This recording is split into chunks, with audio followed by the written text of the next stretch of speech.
What's up, man? Thanks for coming on the podcast. Hey, thank you for having me. Thanks, Sienna, because I know you're going to be the one editing this. Leaving my boy outside. He's drained right now. It's so hot. If the energy on this podcast is low because you're tired from the heat, I'm blaming Sienna. Oh, no. I'm blast. Oh, no. I'm blast. Hey. Yeah. So why don't you tell everyone who you are, man? Well, one, name's Andre Ewell. I am a UFC vet. Been basically grown up in Riverside the majority of my life. And they're the people that ended up making me who I am, you know, because I would have made it to the top without them. And, you know, it's basically blessings on top of blessings. So from Riverside, born and raised? I don't want to say born and raised. I was born in Anaheim, moved around, and then we shopped out here in Riverside. So it's been well over like 20-something years, and I'm like 35. Oh, okay. So, you know. okay, we're the same age then. Oh, then there it is. Sweet. What high school did you go to then? Ramona. Oh. Ramona/Arlington. So I was at Ramona, and then I got kicked out. But look. From fighting? Yeah. Okay, well then maybe that's why. Hey, you know. Hey, listen, you can't, you know, whatever. It is what it is. It worked out all right for you. Full facts. Full fact. Yeah. So what made you, like, get into fighting, like MMA? Like, you know, obviously there's a lot of people that fight in high school and fight, but, like, taking it to that next level, do you remember, like, a moment when that kind of happened, or? Definitely. Well, the moment that actually basically made me, like, even step into the directions of taking the professionals when I was in Vegas at the age of 20. So, hey, for the young kids, don't go to Vegas at 20. All right. But anyways, I was there, and I saw Roy Jones. Okay. And, you know, growing up, that was, like, one of the idols that I ended up, like, really looking up to. And then you also had, like, Bruce Lee. So it was, like, a lot of Asian, basically, art going on with boxing. Yeah. And so my pops, he was always on the mind frame of, hey, you know, you got to learn how to defend yourself because, you know, you're light skinned. It was always the word light skin that stuck with me. And I'm like, okay, it never made sense to me until it made sense to me. And that was me meeting every bully every time that we go to a different school or a new school or every time that we moved. But it honestly, it was one of those things that I knew I was good at it. I was great at it. And my mom constantly kept throwing it in my ear like, you should just fight, you know. And it's like random to hear that from your mom. But it was like, yeah, you should just go ahead and, you know, jump into that like stage and just fight. And I went to boxing, and she was like, yeah, I wasn't talking about that. Yeah. Selling you the, you know, the cage. And I'm like, oh, okay. And then I basically ventured off into it, in which I was really good with it and everything. And it was like the whole drama, which everybody in Riverside that knows me, that, you know, that was raised up, that know my story, that it took my son getting taken away and me trying to fight to be in his life and the whole nine.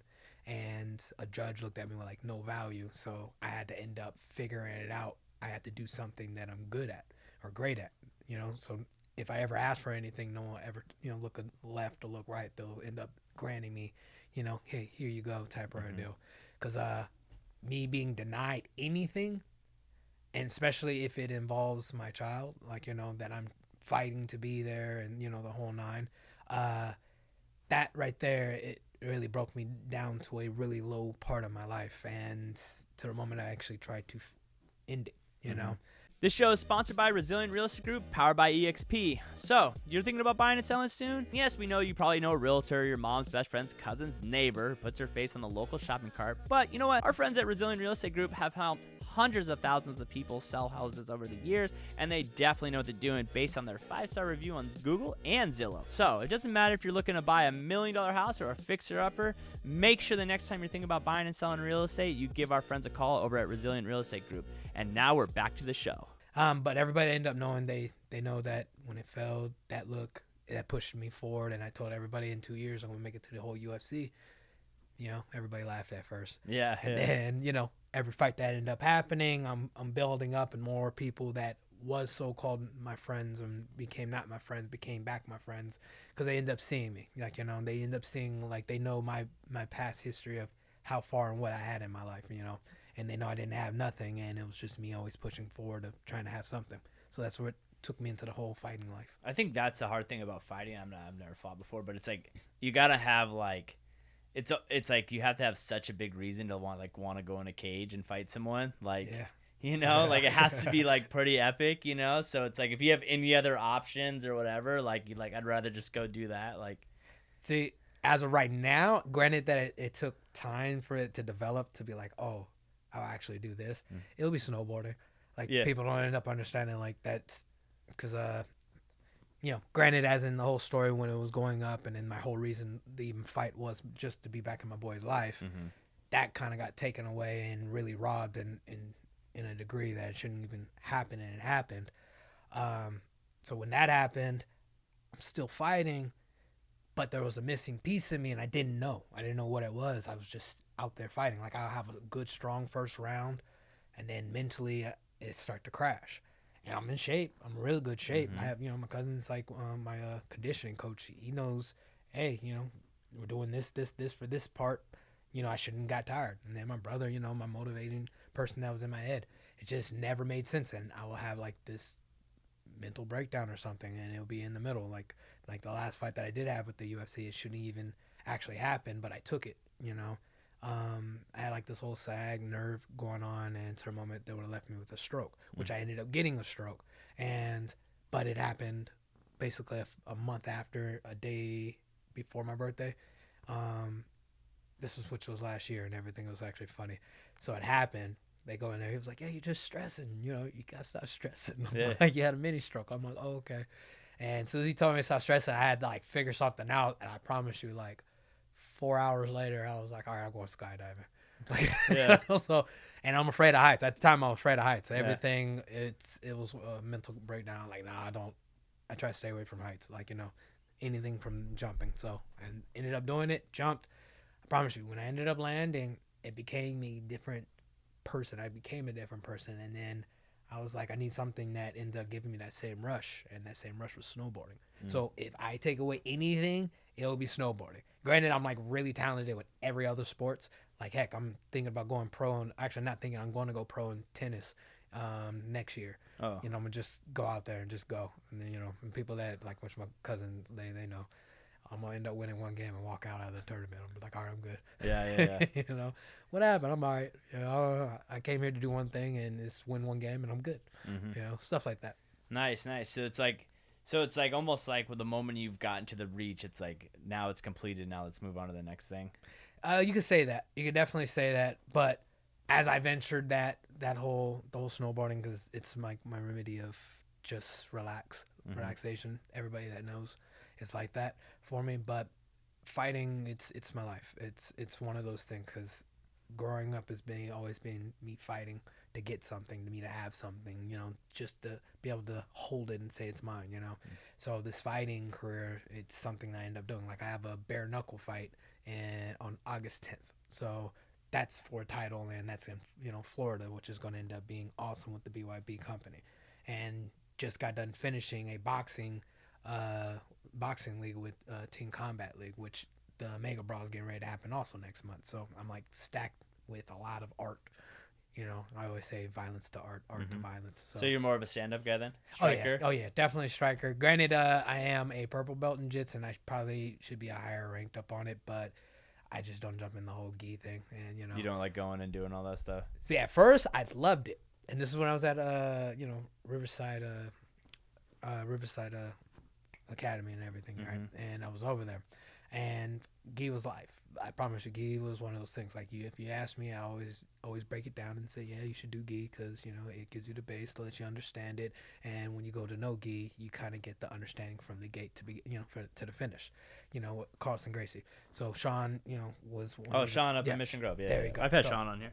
Yeah. Oh, even amazing. I've had Sean on it. We talked about soap, but he's doing his soap thing. But we've been trying to get him on the podcast, but it's like so difficult to like line up everything. And But if you're able to get him on, he's nothing but a blessing to the game. And that was something I was able to learn from, and I know he wanted me always in there. And like, he's the one that gave me my purple belt, so it was awesome, and just the beautiful art, just learning it from him. But it was one of my fights. I jumped into a heel hook, and it was one of those things I shouldn't have done if I didn't do the heel hook. And then, it was just one little mistake. Like, my whole heel was supposed to be placed on the hip, or my foot was supposed to be placed on the hip, and it like slipped because we're sweated. And boom, that's what happened. I missed the heel hook. If I had it there, I basically take the guy's heel with me. It was one of those 50-50s, but I am a striker. Just how like I used to ask me, like, am I stand up? Yeah, full on stand up, but I have really good jits. But now the gym that I'm with at the moment, or not the moment that I am now, is Icon MMA with Bobby Green, my coach Sam Mason, and our jits coach is Marcos, who was the ex-coach of Aldo for Brazilian jits. Like the one that's reason why he ain't never been tapped out or taken down the way it's because of him. So learning off of his old toolage and the whole nine, like trying to make it make sense. And basically everything is starting to mold and fit by just sitting at that gym. So everything's making more sense for me. So how often are you having to train then? Are you every day? Every day, Monday through Thursday. Friday is normally my time. And it's funny where if someone asks me on a date or something, they always ask me to work out. Like, I don't want to work out. They're like, oh, let's go out, let's go to the hill or climb a mountain or something. And it's like, nah, you can join me on like my hobbies. Yeah. And my hobbies would be like me playing tennis, go bowling or something like that. But it's like my day off, like I prefer like to watch a movie or something, or because I don't do it. Like Monday through Thursday, it's me training / working, and I'm a full-time father, and my boy's with me every time, or every day. So he's coming with me. And so the time that'd be that Friday for it's going to be those moments where we're going to watch a movie or kind of like bond. And then when he goes to his mom for like a day or two or whatever, the case is that when I have my own time, I want to watch a movie because I don't get to watch a movie, but it's like, yeah, so it's like let's go outside and go hike. You're like, no, I'm good. Yeah, and I've been feeling bad about it, but at the same time, it's like when I go somewhere and someone's like, "How's real estate?" I'm like, dude, I don't really want to like talk about. Don't want to talk about it. Like, unless you're gonna buy a house for me right now, or we're gonna put a for sale sign in your front yard, can I just like take a day off for a moment? I see that. You know what I mean? Like, it's just like, oh my god, or I'll get the call like, hey, I want to do this, media, and and I'm just like, dude, can I just get a break for one day? Like, people always ask me like, why do I do pods only on Tuesday? I'm like, dude, because like I sometimes could have Monday through Friday. It's like it's too much. No. You got to put the boundaries on things. And that's where it's a balance, so you don't get burnt out. And I definitely agree. Cause I also do that with like phone calls. I'll tell people like, hey, you're not like my curfew is 9:00. Like once 9, I ain't answering the phone. Phone's off. Phone's off. And then it start to like evolve into this moment like, I promise you, one of my the whole boxing coach from Dallas ended up tagging me. He was like, yeah, this is you, where the meme shows that I am 4 missed calls, 6 missed text messages away from you needing me. I was like, you know what, you're right. I was like, that's 100% me, because now I put my phone on do not disturb, and it's just like that. Like, and then people be like, I was trying to call you, and I'll be like, look, if it was very important, you would have called me twice. Yeah, like, it would have made it go through. It would have went through if you called me twice. No offense, you're not on my favorite list. Boom, so it didn't go through. Just like that. Like, literally, like, people always ask because I have 2 phones. They're like, why do you have 2? So I'm like, dude, there's times where I want to go out. Like, I'm not gonna put boundaries on my clients when you can call me or not, but I have boundaries on myself. Facts. You know what I mean? Facts. Like, that's just the truth. Like, you can't always be on. You might catch me on a day where I'm on at 8:30 at night and going back and forth with something if I think it's really important. But, dude, like, there's just some things that, and I don't blame clients, because it's like they think of something. They're maybe getting home from work at 10 o'clock at night, or they're getting up at 5 in the morning to go to work, and they think of something, and maybe they're going to be stacked. Like, okay, like, they sent that to me at that time, then I'll get back to you at this time. But if my phone was always binging and bombing, and it gives anxiety. It really does. It really does. I'll sit there, and I'll be one of those people that be like, phone rings, and I'll look at it ring. I'll just look at it ring, just like, and then, but now this is when the iPhone didn't have that little hole. You could just pop it up, so I'll just stare and look at it ring. Now it's just like, boom, but now it's just, like I said, everything just start to evolve. Now I just got it on do not disturb, like, Yeah. And actually it's been very befitting for me where I just don't have issues like that, because this whole time I've been trying to channel my inner peace and try to figure that out, like, because like I went through a lot, like, it's like everybody that knows or that's been around me, they know like my story, my life, it's like a reality show on my Instagram, like, it's, I wonder how Andre's feeling. Going through my stories, they'll be like, okay, Do you struggle having to try to keep up with social, because like Now it's everything. Everyone has to have like a personal brand. It's like you can't just be a fighter. Like I just can't be a real estate agent. I have to have a podcast. Like for True. you, and I'm a That's full-time true. media guy. Like for Yeah. you, do you struggle with that when it comes to like obviously sponsorships and things, like having to try to keep up on the media side of it? Definitely. Just like right now, partially like don't want to say I'm struggling to grab sponsors for this whole fight, but I went from the whole UFC where you don't need sponsors; they just give you the sponsors. Like they force their brand, and then when you end up coming off of it, you think like, oh, okay, ex UFC fighter, they're gonna end up, kind of shooting in my direction, but it doesn't work that way because one, they think you're too expensive, or two, it's like, oh, I hear you, but I'll just let you do your thing until you blow up all the way up again, and then I'll pretend and say, hey, I had your back this whole time. Yeah. There'll be those moments, and these are like those key moments of like the platform I do had. I actually air that out, like this is what I mean. Like you guys say you have my back, you don't. Like or you say, hey, you want the best interest for me. No, you don't, because Yeah. it's like the time that I did need you and I did reach out, and I'm one of those people that don't reach out for nothing. Like I said, I work for everything, so I don't end up reaching for nothing. I don't ask, I'm the person that will literally suffer in his own pain and drown in his own pain. And if I am lucky to get a loved one, I'm able to express those. But how much can you really express to that loved one? Because they'll feel Overwhelmed. Yeah. and then now you're breaking them down, and they go down mentally, and they push their side, and then next you know it, they start pinpointing as in what you're doing, and then next you know it, it's their defense of why they're leaving. Yeah. And truth be told, it's been there. I've done that. So it's like me kind of getting everything in order. Like I am literally end up talking to somebody as we speak, right? And love interest. I'm like one of those guys. I literally just posted this like earlier this morning, where this guy just jumps off of a ledge, and it's not bungee jumping, just jumps off a ledge and off a bridge, extra high, boom, parachute. And I was like, I put on top like, this is me jumping in a relationship. Like, Just full board. Yeah, full board. I'm like, I'm heads forward. Like you got my attention, you have my attention. Yeah, yeah. And this woman has That's how my full my attention. girlfriend loves so hard. I was like that. Like I was like she has 3 kids and her daughter's 15. I'm like your daughter loves hard just like you. She's like, we go all out. And I was like, is it a Mexican thing? She's like, I don't know, but she's like, we love all out. I'm like, it's on a level that white people can't explain. Like I tell them, I'm like, white girls don't do what you do. Hey, and it's funny because it's really like that, because like the woman word, she's Puerto Rican. Amazing. Exactly. See, amazing, right? And it's like I'm the type, like if I go, I'm like I'm all the way in, and she's giving that, and basically energy's going back and forth. So it's not like me feeling awkward or. Do you feel hard balancing that new thing with your career and that? At this moment, no, because she's like very behind it. Oh, like yeah. like she. Is knows she that also I fight. busy? Yeah, she's I busy. feel like busy works with busy. Busy and busy works. Busy and non-busy doesn't work. Facts, because they always want that attention. Yeah, and you just can't. And they understand why you can't always give it, and they understand like that hey, listen, I'm sacrificing for X thing. Yeah. You're also sacrificing for X thing. So then you're almost coming from the same place. That is true. It's the truth. And then it's like her, and this is another thing, because I'm like into like the whole long distance, because it's like forced us to hold a conversation, forces us to actually get to know each other, build So up on that. you're only a phone guy for her.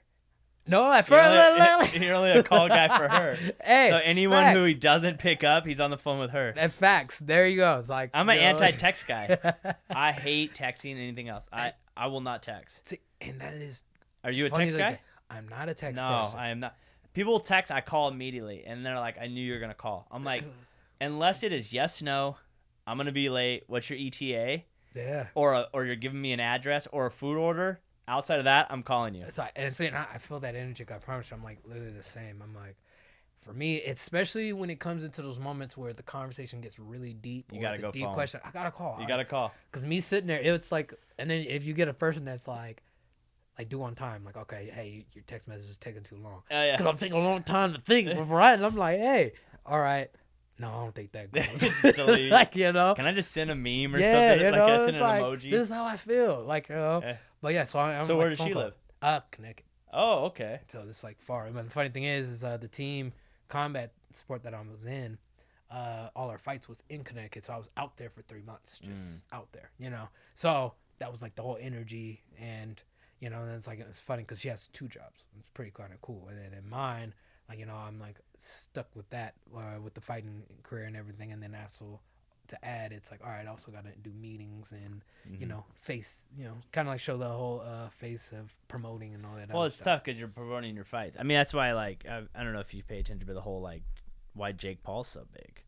You know what I mean? People don't get it. Like, man. it's like you could say whatever you want about boxing, but he is great at promoting. He's the Don King. Is that what's his name? Don King? King. Yeah, he's Don the King. Don King of 2023. Like, he is great, and he fights. He is great at promoting fights and picking the right guys to talk. Like Nate Diaz and him talking. Like, it's smart. You know I can waste no time, cause I gotta keep it tight. I'm in my bag, got my eyes on the price. You know I can waste no time, cause I gotta keep it tight. I'm in my bag, got my eyes on the price. You know I can waste no time, cause I gotta keep it tight. Give me the bass, give me the beat. I'm in my bag, this round is on me. Give me the bass, give me the beat. I'm in my bag, this round is on me. Give me the bass, give me the beat. I'm in my bag, this round is on me. Give me the bass, give me the beat. I'm in my bag, this round is on me. Smart, he a genius, and then people don't end up getting like he's actually doing the same thing that all the boxers done, but he's doing it with bigger names. Yeah. Like, you know, it's like you can end up naming any big time boxer. It don't even matter. You can end up naming any big time boxer. The first 10 fights. With nobody. Nobody Yeah. that no one knows. They build Until up the you whole start name. getting 20-0, then you And still a then- little hype behind you. And now like they're no one facing can, with people yeah, they no think one is can. good. You can never tell who Floyd fought his first 10 to 15 fights. You have no True. idea. True. You That know? is true. And that's And why it- you have to build up the credibility. The only difference is he's getting paid in the Boom. first fights. Like, he's like, I'm taking advantage of these first fights that I should probably win anyways.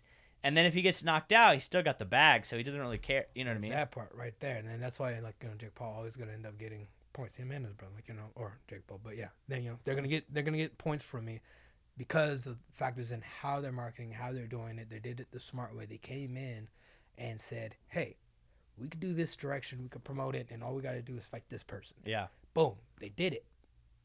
They made well over money, and then on top of that, they ended up the people that they are fighting that was not making money made a lot of money. Yeah. Like Nate Nate's Robinson. gonna make. Well, Nate Robinson, Yeah. but Nate Diaz is gonna make better. Oh, He's gonna big make money. money. He's gonna make big money. Big money. And on top of that, it's one of those, like, he could have done anything he wanted, but he went in that direction because he knows he's a marketing man as well. Like, Yeah. You know, so it's, you know, one in the game. It's about selling and what you can do. Jake Paul knew that. He was already up. You know, he Yeah, he was doing already his thing doing that. before, Yeah. before that. Attention's attention, one way or another. Attention is attention. You know, and he made it. You know, he made it make it work. And this is where everybody's finally catching up to it, but they're just behind. And then, you know, everybody has their own opinions, but at the end of the day, your opinions, it's not making the money that he's making at Yeah. this moment, you know? He's doing what he's doing. Well, and that he's maybe doing that's that. why John Jones had so much. Obviously, he's one of the best fighters of all time, but he had such the drama behind him that gave such a storyline True. that people wanted to, like, love him or hate him. You Jump hated him behind it. because he got caught doing steroids and he's a cocaine guy or whatever, or you loved him because you're like, oh, redemption story, whatever. That is Either true. way, He had his own story. you had his own story and people were searching for it. Yep, and it's always, that's like where everybody don't end up having issues, because like right now, 35, right? And when people end up talking to me, like the whole motivation, like they look at me, like heck, I became a captain of the Team Combat League, right? Yeah. Of the Dallas Enforcers. I became a leader. And I wasn't planning on coming a leader. I just came over there to go ahead and box, you know, some of the best upcoming boxers in the world. Like, you know, next you know it, they call me the captain. And I'm like, hold on. But I'm realizing they are drifting over there to me. They are asking me these questions. Like one of my buddies named AJ Graham. If it was like if we're gonna picture as in the team, right? And I'm going with Dallas because I'm a Cowboy fan, right? Yeah. All right. So if you end up saying like who's the man of Dallas, you'll end up kind of pointing into either CeeDee Lamb, as in the super receiver, or Parsons as a linebacker, right? And then you go to Dak. Dak is not number one, but they know Dak is the one that runs the team. He's the leader type of deal. I'm the Dak of this whole Dallas Enforcers and everything of the team. I was the Dak quarterback, and AJ, the only person I'm talking about, was the CeeDee Lamb. Got So it was kind of like my little brother, we're a brother, we're a family, we stayed in the whole same household. It was like a reality show that was developing a whole documentary, right? And it was me and him at the same spot. Me and him got close. We're cool, really, really cool. And it came out like I'm like teaching them the game. Like, you know, like, hey, you're going to have to do this. Because, you know, it became like a big picture. Like when they jump on your Instagram page, and we'll just use Instagram right now, what do they see? Who are you? Right? And it popped up like, you're a fighter. All right, we know that. But the thing is the whole world care about you just being a fighter? Like, you know, like you can blow up in the fighting game, but at the end of the day, there's a lot of people that ain't going to know you in the fighting game, because I can name a lot of boxers right now, and you'll be like, who's that? Like, you know, but they're really big in the boxing game. But there's no followers. There's no building the brand. He can't sell anything. So meaning if you put him on something in the market, they're not going to sell because they don't know who he is. But if you end up arguing me going with Sean O'Malley, right? With his hair and With his his hair, tattoos with and his all the tats, podcasts he's doing. Podcast, now he's a video cool guy. games. Yeah. You see, but just how you broke all that down, that is a big difference in the story. As in, when you say who's Sean, you just named all that. That's who Sean is. Yeah. AJ, it's you're a boxer. So I'm like, bro, pick up the guitar, because you know he's a great. So you got to put that out there. We had to put that out there. I'm telling them, like, yeah, go ahead and start rocking that out. So when they look at it, they say, oh, he's a boxer. Did y'all know he played this? And I'm like, yeah, you know, there you go. And I was like, bro, you know, because he always had like this blonde hair popping off, right? So I'm like, yeah, it's like, let them know that. Like, heck, when you go into the nail salon to get your hair done, show them that. Like, you know, let them know that you take care of yourself, or, you know, you play a guitar, or, hey, you know, you can actually sing, or whatever the case is. Like, you know, they need to know more. And I was like, always when it came to me, it's like when they look at me, oh, Dre's a fighter, Dre's a father. But it's always father to fighter. Like, you know, what else does he do? Oh, he's out here snowboarding. Oh, he plays tennis. Oh, Andre's just an athlete. And then on top of that, this is the other thing. He's a UFC vet. Oh, he boxes. Oh, he does bare knuckle. It's like a list that you're going to constantly keep going down. It's the ability to, but people like if it wasn't for my job and what we do, like I would never have social media. Like that's what I don't understand. If you're not selling something or using it as a leverage item to go get more, whatever you're doing, sponsors, sell stuff, whatever, like your job is to put that on there as your resume. So the second someone goes there, they know everything about you in a quick span.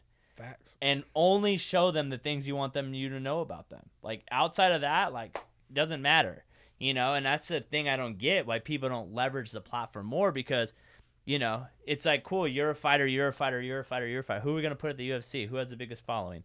Who has the most attention? Who's gonna bring more people to the fan? Like, who can we sell? What sponsorship is gonna want this guy?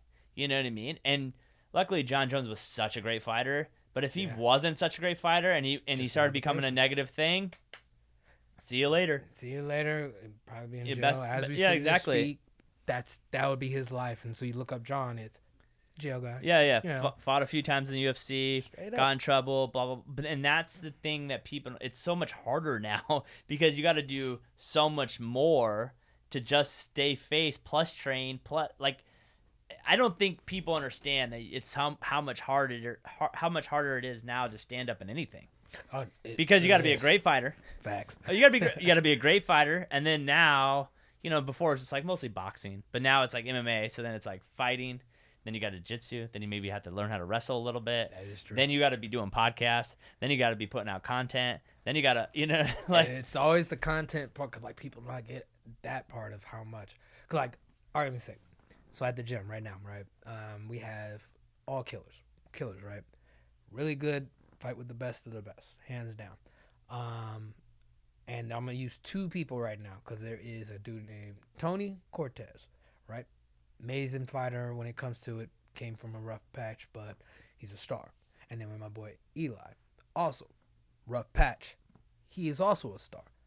But if you look through like the whole, whatever the case is, you just jump on 9 times out of 10, you're going to see Tony first. You're going to hear Tony, his story, more about him and everything, because he's doing the extra of the content extra work, on the side. And I'm like always on Eli's butt about the situation. I'm like, bro, you just got to post.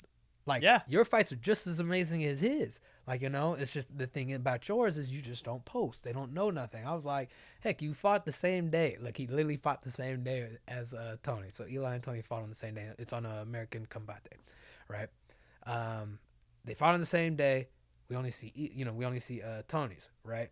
He blasts it. They show the whole build up, the whole finish in the first round, the whole 9. Boom, right? Amazing. 4 days later, Eli's stuff finally gets posted.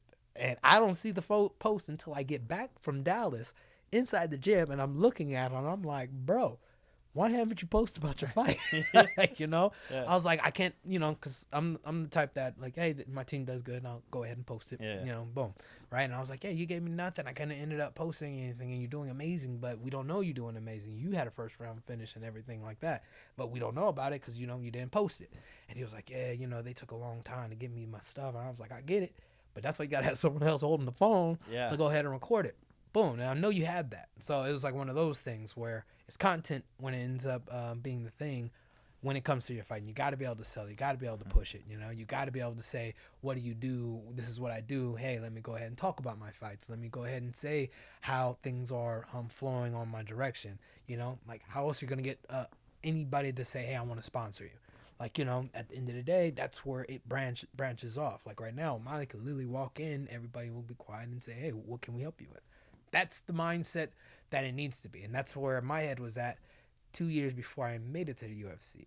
When I walk in, I want people to sit there and say, hey, who's that? Hey, I want to know who that is. Hey, I know your story. Hey, you know, X, Y, and Z. Like right now, I'm the man. Like, if, again, you go and ask about me, it'd be like, yeah, he wears cowboy boots. Like, you know, it's like he's the man that rocks, you know, he has his own little style, but when it comes to fight in business, he'll come in with cowboy boots. And they'll be thinking like, oh, he's joking. And granted, as in it looks that way, but no, I'm dead serious. Like when I pop on my boots, I am an outlaw. Yeah. Like, you know, it's like the mind frame, it just centers in as in, I'm here to steal the show. This is my show. And regardless of the situation, this is how it's going to be.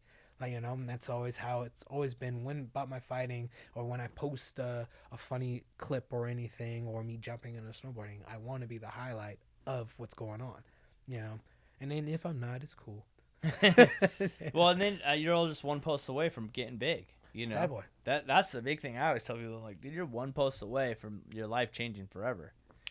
You know, especially maybe in the fighting world, like you know, you have a big fight and you knock someone out and it catches the right person's eye, and it's a fight that maybe's not everywhere, and all of a sudden someone sees it and you're like, oh dang, that dude has some knockout power. Can we bring him in? Then they go on your Instagram page and like, we like this guy's story. We could build around him. Hey, Facts. at least put one fight in the UFC and then who knows? Then you knock someone out there and then boom, boom, boom, boom, boom. And now your story ends up. I mean, it's like, even like that's why Connor's so smart.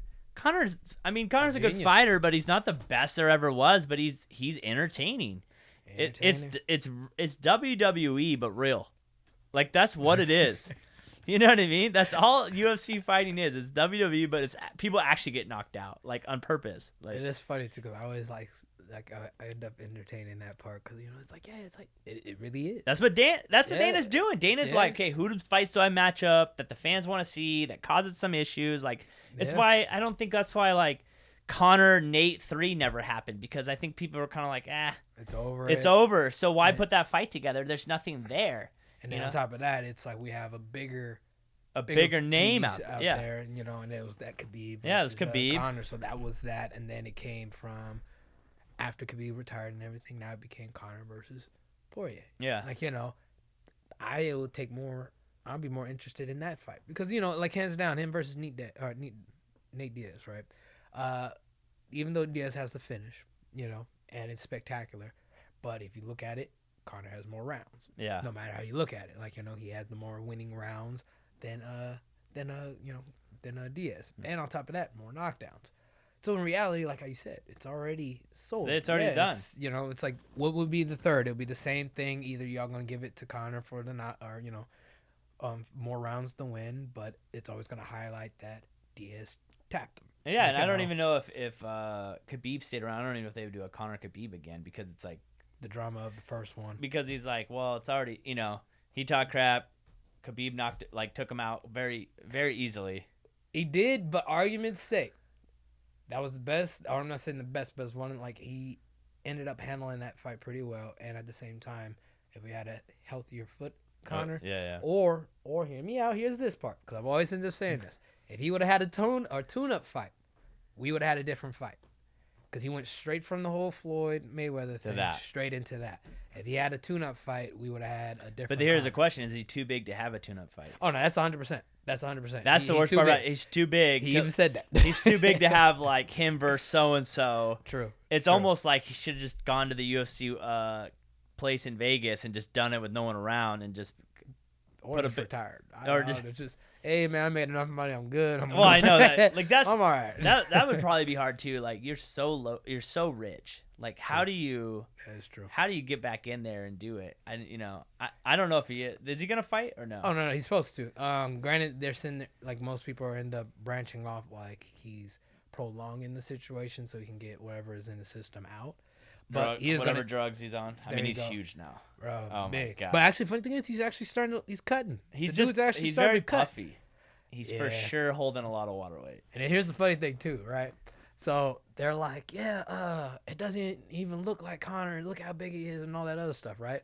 But if you check the pictures before he even made it to the UFC, he looked just like it, Yeah. right? It's when he actually jumped into UFC is where he started looking different. Yeah. He looked like a different Conor.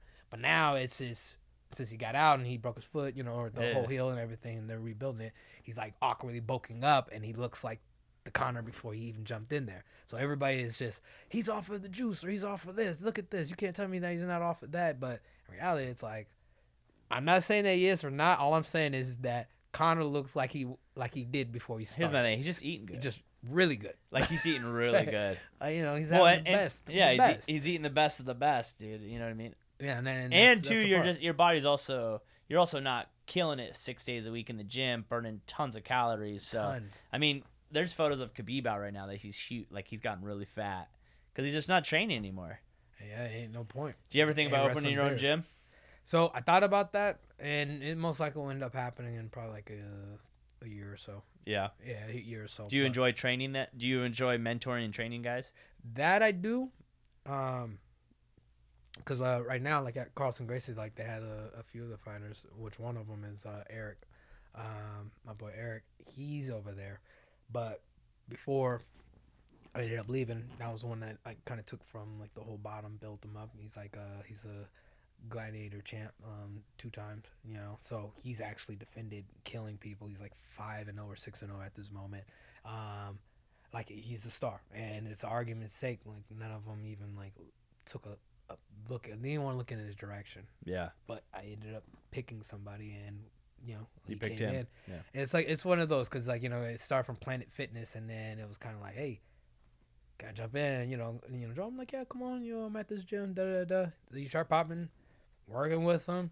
We kind of connected, and for me, it seems like everybody that I do work with or end up training or whatever the case is, we have like a very similar past, like or something Yeah. just that connects us. Like he's a single father, that he has his child, and his boys, best friends with mine. Like so. But growing and seeing him grow and seeing his boy grow and watching my child and everything, it just brought us up a lot closer. Like, that's my brother. That's 100% my brother, like type of deal. And just working with him, to end up seeing him, honestly, just become a star that he is.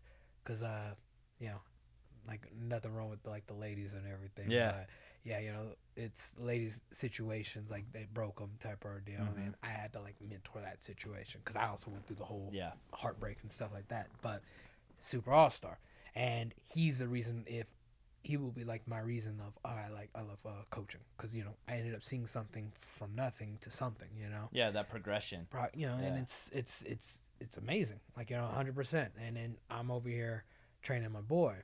He's 3, still kind of young, but he's understanding it and gets emotional when it ain't going his way because he'd rather play and whatnot. But Is he he'll just sit doing there. jiu-jitsu? No. Right now we're doing striking. I'm about to start working with him with his jits. I'm gonna be the one that's gonna be working with him with his jits probably in another month or 2, because it's like the whole you wanna, as in how I end up progressing things. It's you give them one art, let them like work on that. That's that one study for them. They get it just to get the basics. So if you ever like if they're randomly walking, you're like, all right, jump in a fighting stance. They already know, hey, what's a 1? They got it. They get the basics. And then as soon as that happens, you transfer them or transition them into the whole jits. So this is where the jits will come in, because I already got like this big dummy thing for him, where he can end up working what's the grab, what's the hold, the whole headlock. Like right now he's moving off of just watching, and he gets it. He get whenever he's with his mom, like he'll work a few moves here and there, and then it gets her to, let's put him in this, and I'm like, hold your bridges. Yeah, pump up. We got to work our way into that, and then but it's I want to do it the right way, not just throwing them in there and then expecting them to automatically have it when you teaching them 9 different things. It's just overwhelming. There you go. Yeah. So right now it's just the striking with the boxing here and there kicks, and I give it like another month or 2 that you'll have it locked down where I can just give him a combo and he'll just do it, because right now he's swinging, he's swinging for the fences. Haymaker just street fighting. He'll give you one good jab, and then after that, technique's out the way. Yeah. Boom, boom. It's like, hold on, bring it back, put your hands up, and then he'll get there. So he knows the fighting stance. He'll get there. You tell him, hey, he'll jump into his southpaw position. And I know a lot of people like to move their kids in the orthodox first, but I think the whole southpaw. I think he's gonna be it's kind of how to say the word. I'm not even gonna butcher it. He's gonna be both-handed. I'm gonna butcher them. Yeah, I'm stuck on that. But so I'm starting in with southpaw, like more of the Eastern version of things. They put their power hand front and kind of go off on that. I can waste no time, cause I gotta keep it tight. I'm in my bag, got my eyes on the price. I can waste no time, cause I gotta keep it tight. I'm in my bag, got my eyes on the price. I can waste no time, cause I gotta keep it tight. Give me the bass, give me the beat. I'm in my bag, this round is on me. Give me the bass, give me the beat. I'm in my bag, this round is on me. Give me the bass, give me the beat. I'm in my bag, this round is on me. Give me the bass, give me the beat. I'm in my bag, this round is on me. And then build off wherever's next, and then so kind of like build off in that direction with them. But I do definitely want to end up coaching and be that guy. Like I said, I have a lot of cool students that are blowing up and doing things. And then I even had another student.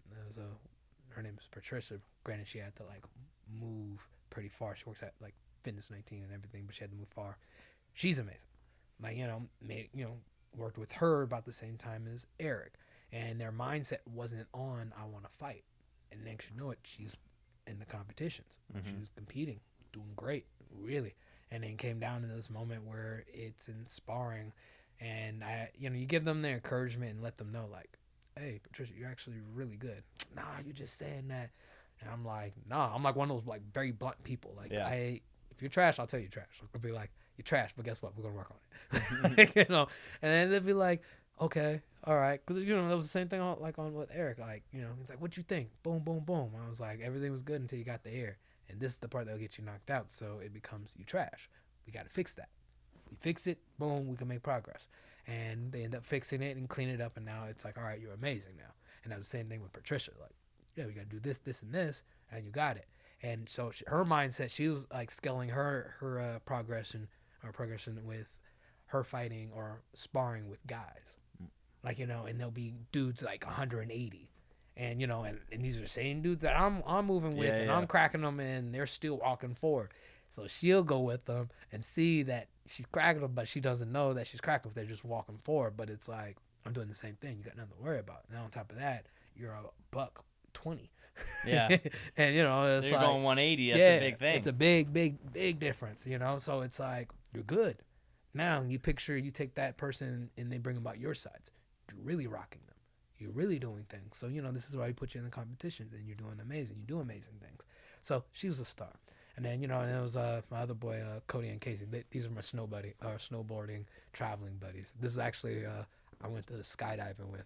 So I put my life because every time they call me, it's they're inviting me somewhere. Oh, yeah. It's, hey, so how you doing? Good? Cool. So look, I'm about to go to this mountain right now. You down to go? I'm like, okay, yeah. And it's always like that. So this is how they brought up the skydiving thing with me. And then next you know it, we jumped into snowboarding. And it was just kind of a thing. So it was every time they end up calling me, all right, we're getting ready to fly to, Italy. You down? And they'd be like, dang, man, if you would have gave me a little bit more time, I probably would say yes right now. But, Yeah. but I was like, you know, I'm with my boy. But it's always like that. But like them, they're amazing. They're picking up on like the whole sport and everything of how to strike, and you know, they get the understanding, and they're just doing it because one of them's about to be a doctor and everything, and the other one's just kind of. I feel like he's gonna be the travel junkie. Yeah. You know, he's gonna be a travel junkie, or he's gonna pick up snowboarding. Like really, that might be his sport because he's over going off of jumps. And me, I go off of jumps, but he made me go off of this one.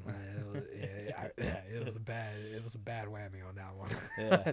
You know, it's kind of like, yeah, you probably wonder how I got here. It was Yeah, one yeah, of those yeah, moments. yeah. But yeah, So for you, like, you know, you seem like a very easygoing dude. Like, how do you turn it on before a fight? Like, how do you make that mental shift?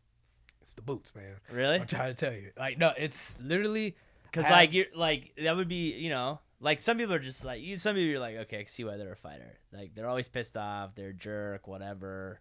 But how do you like shift that mind? Is it days before the fight? Is it the moment you get that morning? Is it going in the locker room?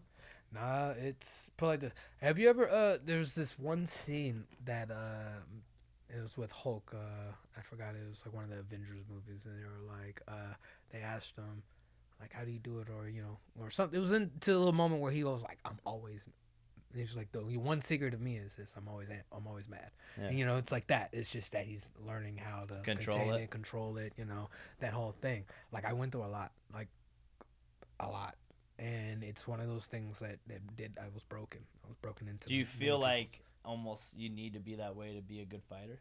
that I ended up saying yeah, in its own way, like, you know, because they'll come. Because you don't really see too many fighters like mom and dad are doctors, you know, parents are rich, you know what I mean? Never had a Hey. struggle.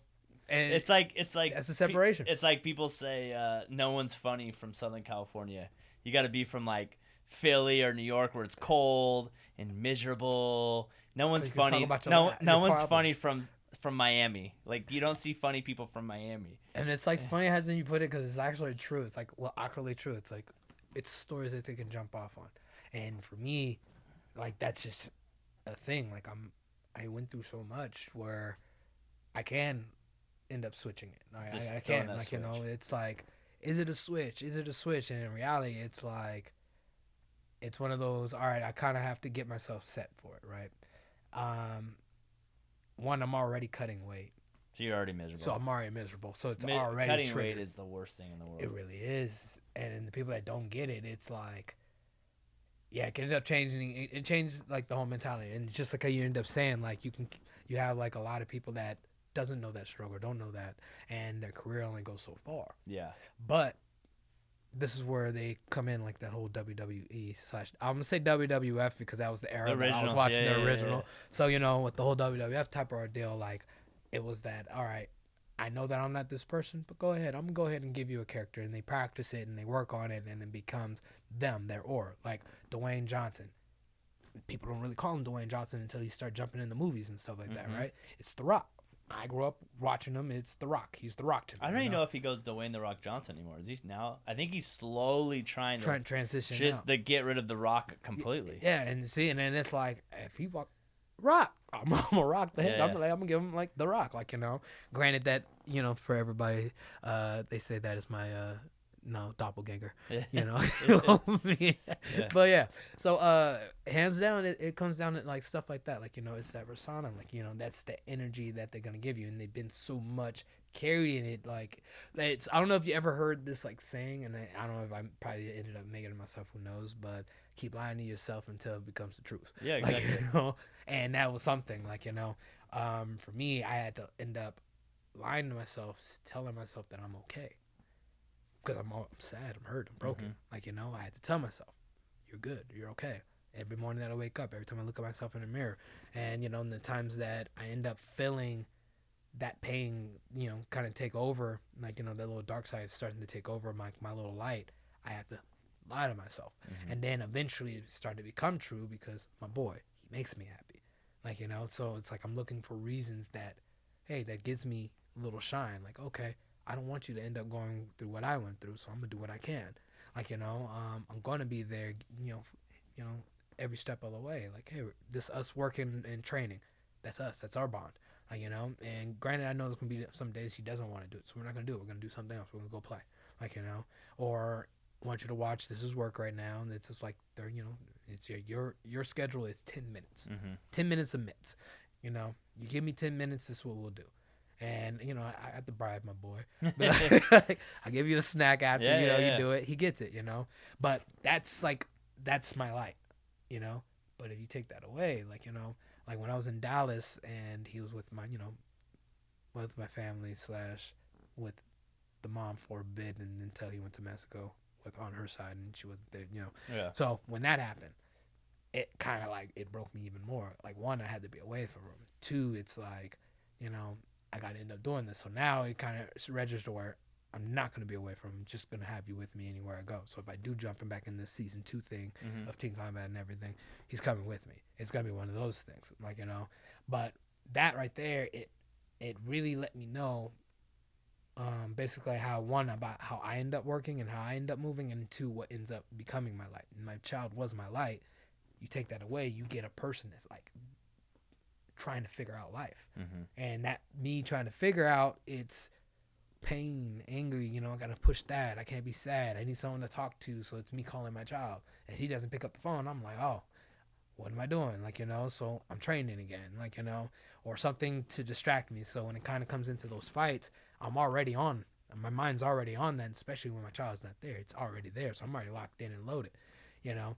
But when I'm around my child, that little happy side of me constantly keeps building. And then, like I say, it comes down to me being a talkative person. I'm very easygoing. Like, it seems like if I'm in the room and it's full of 100 people will end up going in my direction, not because of who I am. They'll just go in my direction of the energy, and they'll talk to me, and then they'll feel comfortable to let me know about their life, and next you know it, I become a counselor. Yeah. Like, you know, all right, I got you. I'll give you this advice, that advice, like, you know. So it's like one of those things. But I'm always already in fight mode and fight mentality. It's always there. Like, violence is it's an answer right there.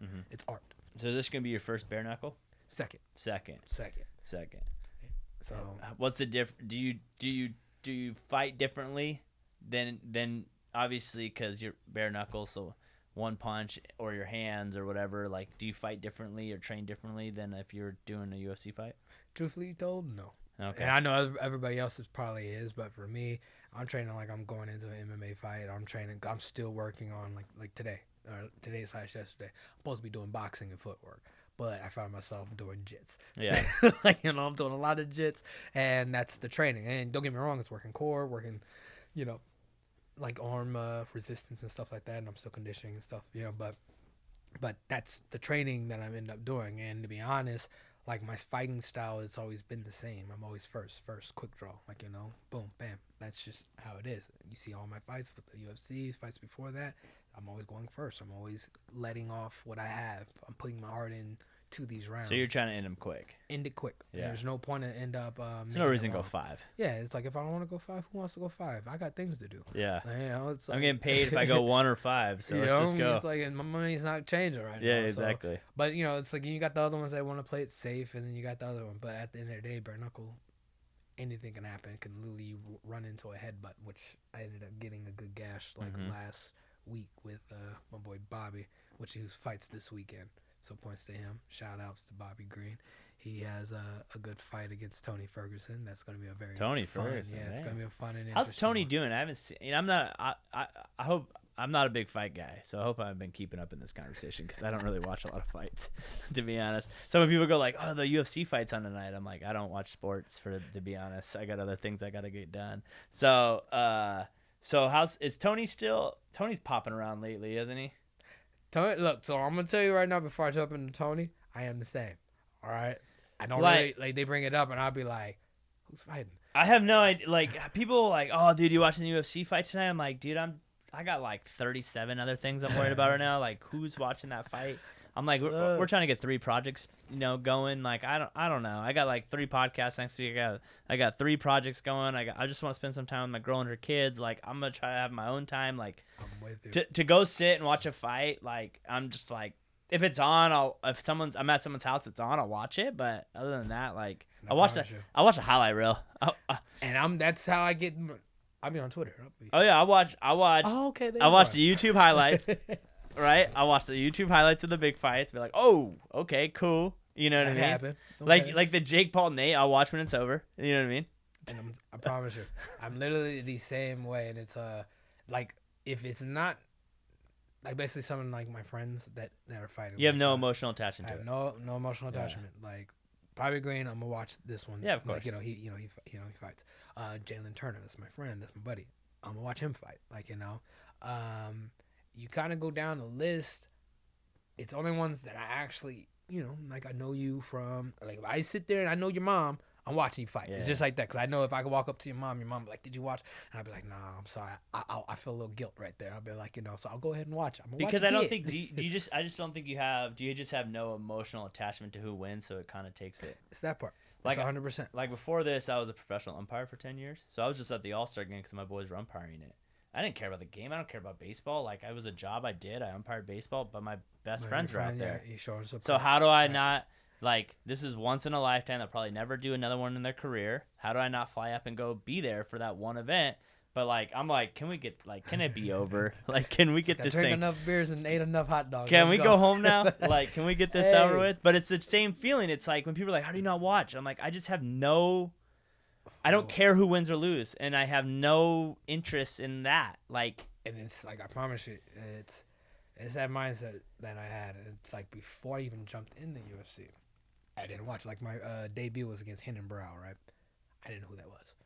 And everybody was like, yeah, this guy named Hendon Brow. And like, to be honest, I was butchering his name the first time that I brought it up to my cousin. I was like, yeah, UFC, UFC wants me to fight. But at the time, I'm thinking about me getting kicked out of our household, about to be, homeless type of trying to figure that out. And everybody's calling me happy. Oh my gosh, they want to sign you, da da da da. And I'm like, but you gotta go. They're like, yeah, they're trying to sign you, but you gotta go with KO Reps. And I just got done getting rid of KO Reps, right? To go to at the time my buddy Matt Dodge, which was with KO Reps, but he separated. I followed because the only reason why I even jumped into the thing was because of him, So he left. So I'm like, all right, yeah. Yeah, you got to go back to them. And I was like, well, I guess I'm not going to the UFC because I already told you that's not my manager. My manager is Matt. So they're going to have to they're going to have to figure it out and make me go through Matt. But if they're not, I'm just going to ride. I was not expecting this type of answer. They hang up. So I'm like, all right. And I promise you, like, and I look at my mom because I'm in the bank with her and everything, right? I look at my mom. My mom was like, you good? And I was like, yeah. They tried to sign me to USC, but I had to tell them no. She was like, oh, okay. So, and then I get the phone call from my manager. Now, at the time, it was Matt. Hey, Dre, yeah, I just got the call. They want to end up signing you, and, and I was like, it's going through you, right? He was like, yeah, they just gave me the call right now. They just told me they had to do a little switch over and make sure that my name is showing. And I was like, oh, okay, cool. All right. Hung up on the phone with her. I was like, all right, Mom, we're signed with the UFC.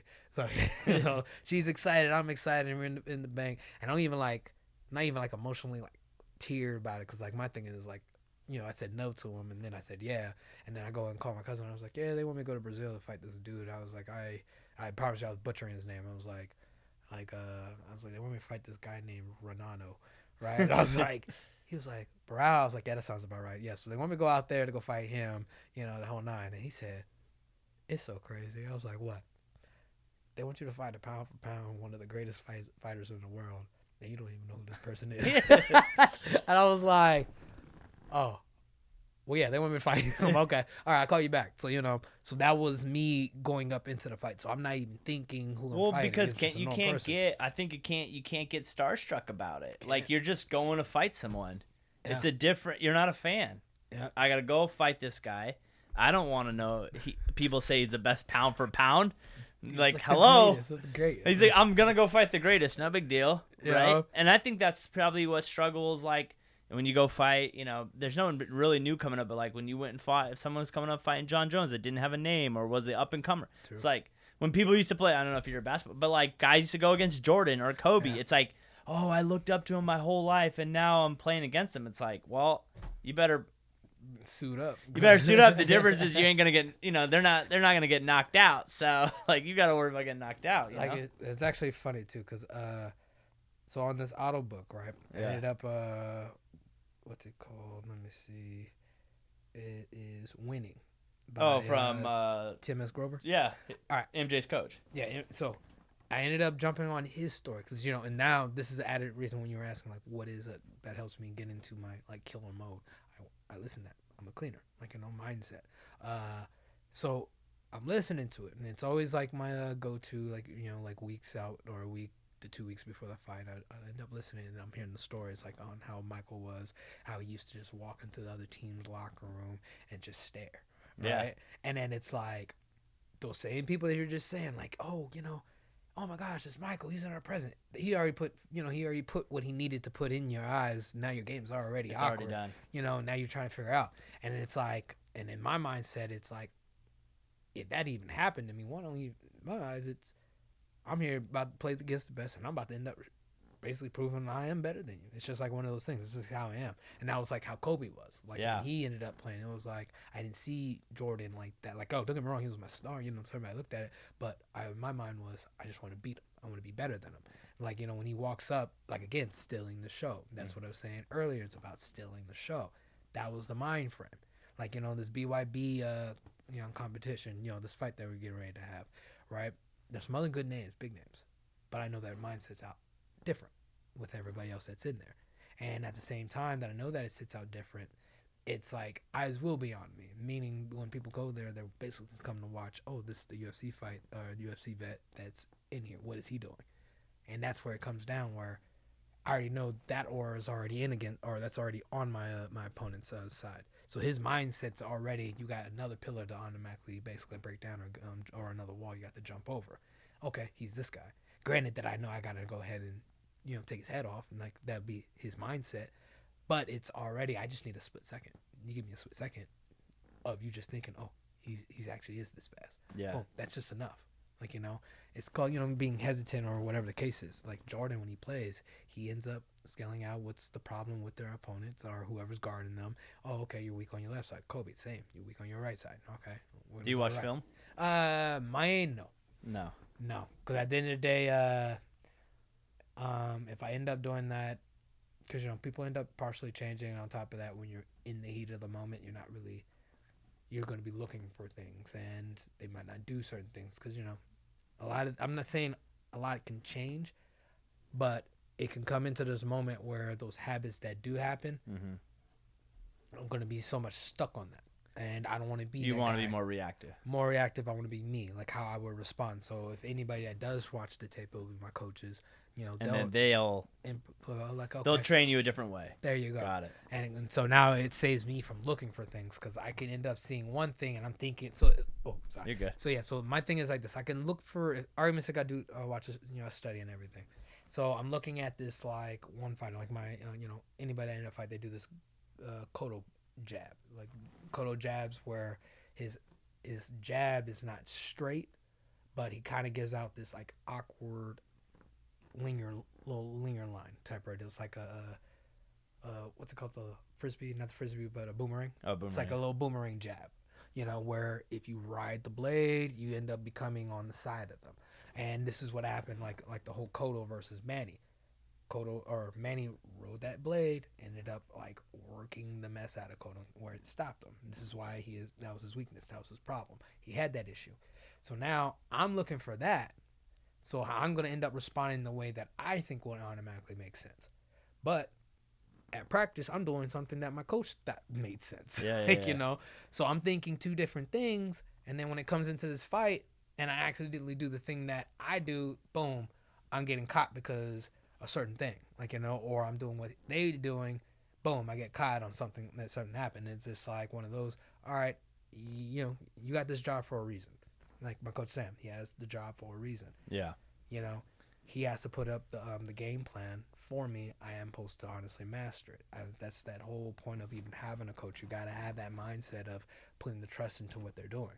Like, if they have a game plan, this is what we're going to end up locking in and doing. I know that sometimes I do go to my habits. I have a habit, But the whole point is trying to clean up the habit, because if they're doing their tape, they're only looking for those habits, but not knowing that I've been working on other things, and this is when I'm trying to go to the T points. So now the time that I do get to that habit, you just got done getting worked from things that I've been Everything working before. on. They're too tired or tired. whatever. Now they my can't even habits take don't advantage. matter. Yeah, they can't even take advantage of the And- mistake. Boom. And that's where my head is at. Majority of this, like me watching tape, and it's just like little things. Like I'll let them do it. They'll be like, all right, he does this problem. This is what we'll look at it. All right, I want you to do this, and that. All right, let's automatically drill that, because things don't become a habit until like a whole process of 3 weeks. Mm-hmm. You end up learning, and then now it becomes a craft, and that's the thing. So it's little things like that. Do you struggle being people know that you're a fighter in Riverside in general? Like outside of the ring? At first, back then, it was an issue, because I'll be like on a date, and then it'll be like but it's the person that you're sitting with, like they might like it, but me, it's like I don't really get time like that. But now, since I'm like on that verse of building a relationship at the same time, single, where she's out there and I'm out here type of deal, that when me and my boy, like we were just down here last week. Matter of fact, it's actually the last 2 weeks, but last week I was down here because my two little cousins, they were playing Smash Bros for a competition, right? I almost jumped in this competition. 'Cause I was like, I'm the type, so it's like I almost jumped into it. But they're down here, we're rocking with them, but before they were playing, we're in the whole cafeteria.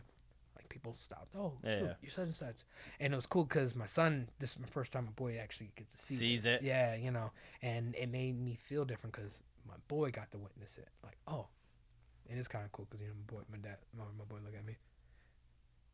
Come on, Dad. All right. Yeah. So, so now it's not only that they get to see me and say, oh, yeah, hey, keep doing your thing. Or, hey, like, hi. My boy sees it, and then they end up seeing me being a father. So it's like it gets that full train reaction type of thing going around. So it's actually really cool.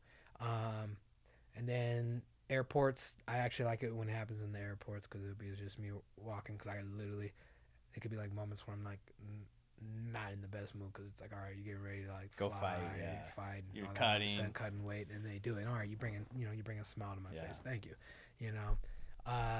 So I guess you could end up saying it ended up depending, like and now it goes back to 2 weeks ago where I was actually down here. We went from the arcade after midnight. It's actually pretty cool.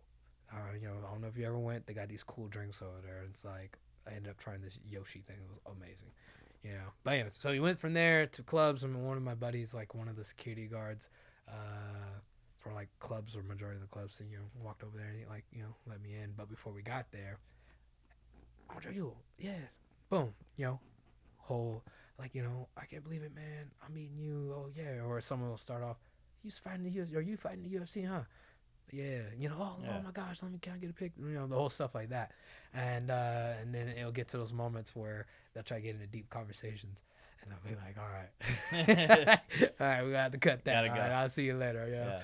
But yeah, it'll be like stuff like that, and then when it happens, you end up like it could be like people around me, and they'd be like, oh, I like you're somebody. Can I kick it with you? And then it'd be like, no, I'll be kick with them. Yeah. And we like little stuff Do you like try that. to keep your circle small then? Oh yeah, definitely. Yeah. I prefer my circle small.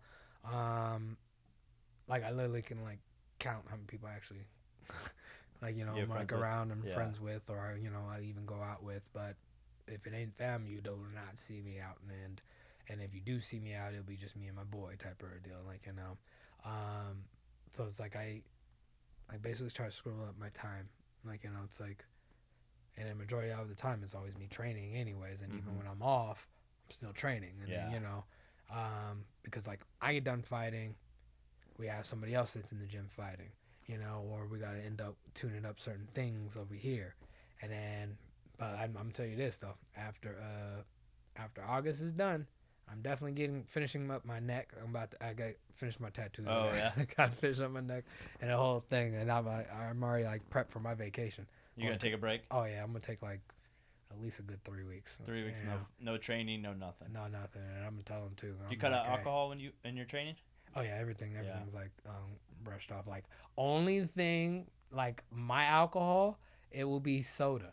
Yeah. Right. You love and soda? I was sneaking in here and there. Like before I came over here, I was drinking this little mini cherry Coca-Cola. I Oh. promise you, it'd be like life to me. I'll be like, because right now I'm like, I'm Yeah. like, my weights here and there, and then I'll. What do you got to fight at? I gotta get down to 45, so it's not too bad. So I'm like roughly 10 pounds off. So you're at But 55. 55, so I'll blow up a little bit, and then after training, I'm back up to 55.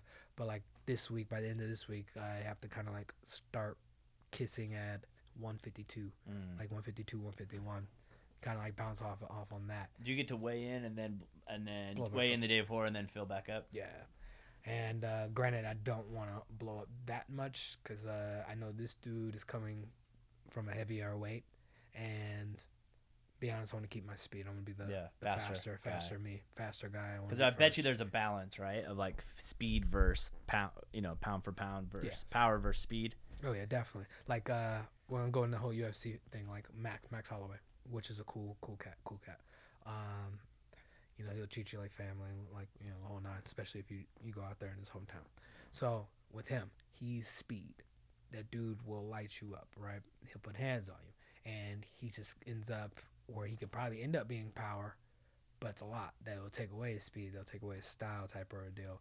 And when he fought like Poirier or Alex Volks, granted I felt like he won the second fight, but hey, he here nor there. But that fight, like Alex is a very powerful dude. Like the dude came from 250 in rugby, And then cut down. He's coming down and he's short, but he's like one of those stocky dudes. Yeah, it's like nothing but muscle type of deal, and you have to fight him the way that Max fought him. You have to touch him like that, because if you end up getting a slower version of Max, it will become the whole Brian Ortega version of that fight. Like, yeah, he snuck in like a lot of these submissions that should have basically would have finished anybody except Alex, but you take away that, it was just one of those bad beatdowns type of deal.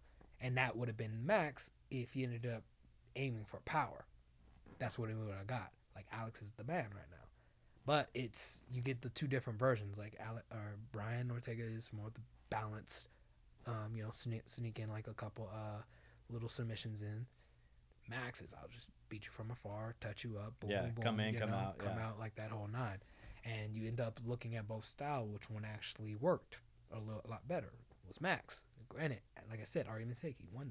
In my eyes, he won the second. And a lot of people's eyes, he won the second. Or it could have been the first one. I feel like it was the second one. But yeah, so, it's one of those things. That was the style that beats Alex. But granted, Alex is a genius. What he does, he ends up fixing it and changing it up, and you don't get that. Yeah. And it kind of come down to like the person that might beat Alex, it'll probably be a Connor that drops all the way back down to 45. Yeah. But then he blows up to 60. But he still has the speed and the power, and then it's just. But I don't think Connor could fight at 85. Yeah. He's too slow at 85. Oh, 100%. You know what I mean? think he's that. He knows it, and that's why he's cutting down. And then it's like 55 will have to be his thing, and then 45 has been too long since he's been there. And then at the same time, when he dropped down to 45, that was somebody that wasn't eating the way he gets to eat now. Like that amazing. I don't know. And stuff like that. I just don't know. Like now that he has money, I don't know if he'd want to go to 40. Like no point. That's hell. Be honest, like if I was I'll be boxing the whole time. Ain't no point. Ain't no point even in going. Do you like knowing, like you're more of a striking guy? Do you like knowing that you're not gonna be able to take him down? It is amazing at times, but there's those other moments too, though. It's like I promise you, I just had like this conversation with myself. I was like, for some reason, like I just want to like jump in the cage and just see if someone could take me down right now. Like like I just feel different because, like I said, I've been working on these like holes that I had, or these holes that they felt like it had. And my holes would be like if I had an opponent, just all right, they'll end up grabbing me and holding me on the gate, like that would be my hole, because they waste a lot of energy just trying to hold me on the gate. And it'll be like, all right, we're just gonna sit here and do nothing, or are you gonna, I'm looking at the referee, you're gonna move us, like like why am I gonna waste all my energy trying to get up and he's not doing anything? It kind of ends up floating in different directions, right? But a takedown, I know I'm gonna get my weight, I'm gonna get back up. Like I ended up rolling with like the best of the best, like Chito Vera, right? So now you just want to see if you can do it in a real fight. Yeah, I want to see what I'm able to do, because like now it's like I promise you, I'm rolling with Bobby on a daily. like I had to be his guy for basically I had to mimic Tony the majority of the goddamn time, like Tony Ferguson. I was the Tony Ferguson in the gym, right? And before the whole headbutt, or before the the clash of the headbutts and everything, it was me and him. I'm scrambling, submissions here, submissions there. He's breaking through them. He's submitting me, or locking me up.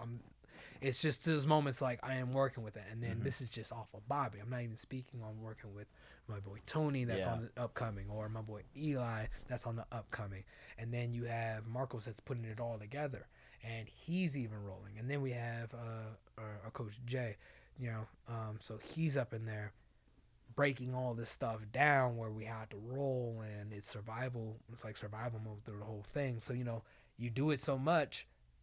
You want to test it, and you want to kind of go back, and it's like, and I know that MMA is my thing, and everybody's asking me, "Oh, when am I gonna go back?" Of course, I'm gonna go back. It's my thing. I like it, but at this moment, I got to deal with this whole contract with my bare knuckle. I got to finish that, and I got to. How many more fights with them?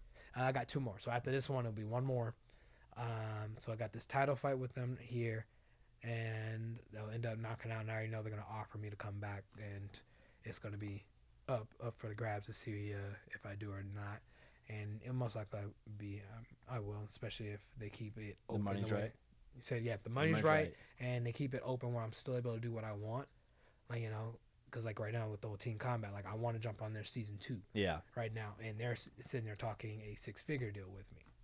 How do you turn that down? That exactly, and it's only 3 to 4 months. I'm going to, if I go to Dallas, I'm going to do that, and bring my boy for 3 to 4 months, be out there, get. Do you stay in a house with them, or do you? How would that work? So do you stay in a house? Did they get you a house? Yeah, they ended up having a house where 3 of the fighters. It was me, AJ, and my boy Dion. He's Cuban, straight Cuban. Don't speak a lick of English. Oh, really? Right. He's funny. He is funny. Like if he was in here, you could only laugh. You'll only laugh. Especially since he's like, it's like how he sit there and speaks English is how like I will probably at the time was butchering Spanish. I'm trying to sit there and speak Spanish, and it's like okay. Yeah. You just hear him in the background, okay. But but my Espanol got a little bit better, like soy el número uno. That's me, see, and I'm like, all right, so I'm like learning off on that, So if they keep you if they're able to keep you there, then you're gonna go do the other thing. Oh yeah, definitely. But I already broke it down to them like the income that they will be giving me, because it's like a biweekly payment type of deal. I already told them that I'll end up just getting my own spot around the way, where it would be me and my boy. So and then I can end up basically bringing in what I need to bring in. Like the times that I do have to fly, I'll have somebody there able to watch my child. Or if I had to bring them with me, then they'll come with me. It'll be kind of like, hey, you got one, kind of one thing, just be the mom, or or come over here, just do this, so like that's the plan, and they already know about it. And especially since like I'm the guy, I'm like, they didn't want to say it, but I'm like the name of the whole Team Combat. I shot my fire, I'm the guy. I'm the guy, but yeah, they they're kind of like open to listen to me off a lot of things and say, all right, oh yeah, we can do that for you. Well, it's not like you're asking for anything that's like egregious. Yeah, it's that part. It's like, hey, I just need a spot for my tribe. My boy's gonna come. Make sure he has a ticket. Make sure he's good. Make sure that's that. And then I'll even pay my own ticket for him, especially even paying me. Yeah. He'll fly. It's just got to make sure I get my own room, or he has a room with the person that's gonna be watching, and they have a room type of deal. So it's like you said, it's not outrageous. It's simple things, and they are already like on board with it. Oh yeah. We're gonna make this, that, we can do that, and whatever the case is. So it's a win-win in my book. So that, but there's the other thing. When I was out there, I already was sitting there speaking like with Karate Combat, and I'm trying to be like a Jake Paul when it kind of comes to everything. It's like, you look at my resume, UFC, bare knuckle, boxing, and then Karate Combat. I'll be the only guy that's done all 4, and I'm trying to be that guy, and then eventually it'll be tennis, and they'll be like, yeah, you even played tennis, you did some tennis, some snowboarding. Snowboarding, and it's like, it's gonna kind of like, venture off, but I want to be that guy. Like when you look up my name, he's the man, he's a legend. Like, he did not only just jump in there, he jumped in there and did amazing things. Like, he actually kicked butt. Like, he was the guy. And on top of that, he's from Riverside. Yeah. boom, like, you know. I was like, I promise you can end up at. Do we have any other big fighters from Riverside? It's Lorenz. Okay. Larkin's like, matter of fact, he's supposed to fight either. I don't know if he fought tonight or he's supposed to fight this weekend. But I know he's in Tokyo right now. But Lorenz he's the big name. Like, that dude is, you know, he's the man type of deal, you know. And then, like, if it ain't him, it's me. And then everybody else is like San Bernardino. Granted, like, you know, it's like San Bernardino County, like Bobby Green, San Bernardino. You know, Jalen Turner, San Bernardino. Rowe, San Bernardino. Yeah, you know, it's like, but i.e. it's me and Larkins. Mm-hmm. So, and I feel like there's other upcoming fighters and they're doing their own thing type of deal. And, you know, but now it's just like, can you really say you guys from Riverside? 'Cause I feel like everybody else is like from everywhere else. But they train out here. Yeah, they train like Riverside. That's that part. It's crazy how many. It's like I don't know if it's as popular, but it seems like so many people have jumped in the fight game. Yeah. Recently, like in the last 10 years for sure. Now that the UFC is a thing, and it's made fighting like more than just boxing, and it's like a legit thing now. You know. No, definitely agree, and I can. And then I also added Jake as well, because like a lot of them will be like, I promise you, it'll be like the questions I get. I promise it'll be like awkward. So you gonna fight Jake? Like, if anything, I'm gonna roll with Jake. I actually like Jake. Like, you know, it's like, hey, I'll kick it with him. Put me on one of your cards. I'll jump on one of your cards as well. Like, you know, Jake's cool to me. Like, you know, because like I stated, he took the game in a different direction, and he opened up a lot of eyes for a lot of us fighters. Like, you know, like heck, there's a well, no one even cared about what fighters got paid until Jake started saying like things. Fighters don't get paid enough. Yeah, and it's like 100%. Like, there's I promise you, it's just a meme. I don't know how long it's been going, but there's like a soccer player right now that is about to get offered or did get offered $700 million for one season. Yeah, he came to LA or whatever. Is that okay? Yeah, so it's like, that's for one season. Mm-hmm. And it's like in the breakdown, like on the bottom of like, you know, the caption and some of the comments, it's like they're opening up a door where the players are knowing their value. Oh yeah. This is how they're managing. Like, they're cutting off the middleman, which is the managers or whatever the case is, and they're moving in the right. Well, and there's so many ways. more options. A lot more options, like, you know. So when that happened, it's like already a mind blown, and then it's like you got to kind of like go back. Who was opening these doors? Mm-hmm. Floyd Mayweather opening up these doors. Like, he doesn't box. Like, don't get me wrong, he's boxing, but he's not doing it where it's on his career. He's taking exhibitions type of fights, and he's making a lot more money than he ever did when he was regular boxing. Like, his last pro fight was against Conor McGregor. Yeah. Right? His was 50-0, right? That he was his number 50 fight. And he made well over a lot of money. And that was the most that he made out of that, you know, in the game. Now he gets out of it, he's making a lot more money. And then now, guess what? Jake pops up. Yeah. And he's having pro fights where everybody was making like the most probably back then was $10,000. He made well over $1 million something. Like, you know. Well, it's like, I think he can produce them. He can. Yeah. It's like you don't need someone to produce and to promote the he's the promoter. He's the producer. He's the one that with the name. He has the character. Like, and then nowadays with social media, I mean, everyone should have their own media guy. It's like we're talking about with fighters and, you know, posting. It's like almost every big gym should have their full-time media guy for every fighter to make content for them, because it's tough. I agree.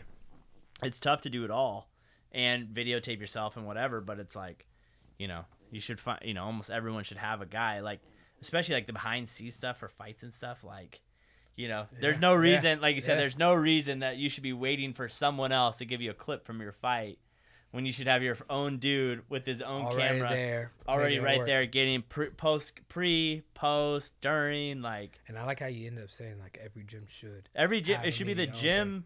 It should be the gym, not the fighter. Facts. The gym should, but it goes back to people that don't understand media. It's like the gym promotes the fighters. The fighter represents the gym, then brings more people to the gym for what they're seeing the fighters are doing. The fighters win. More people want to come to your gym.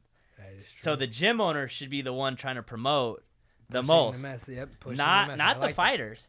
I like that. Because let's be honest, it's the fighter, the gym makes probably more money off the lawyer who wants to get into jiu-jitsu because he saw you roll one day, not you paying that gym or you know what I mean? Like it's the common folks that come in 2 days a week to roll that are white belts and that just want to learn how to do jiu-jitsu because they saw it, because they want to do it. And how do they do that? That's off you. But then how do people know what gym you fight at? Is the gym makes content for you.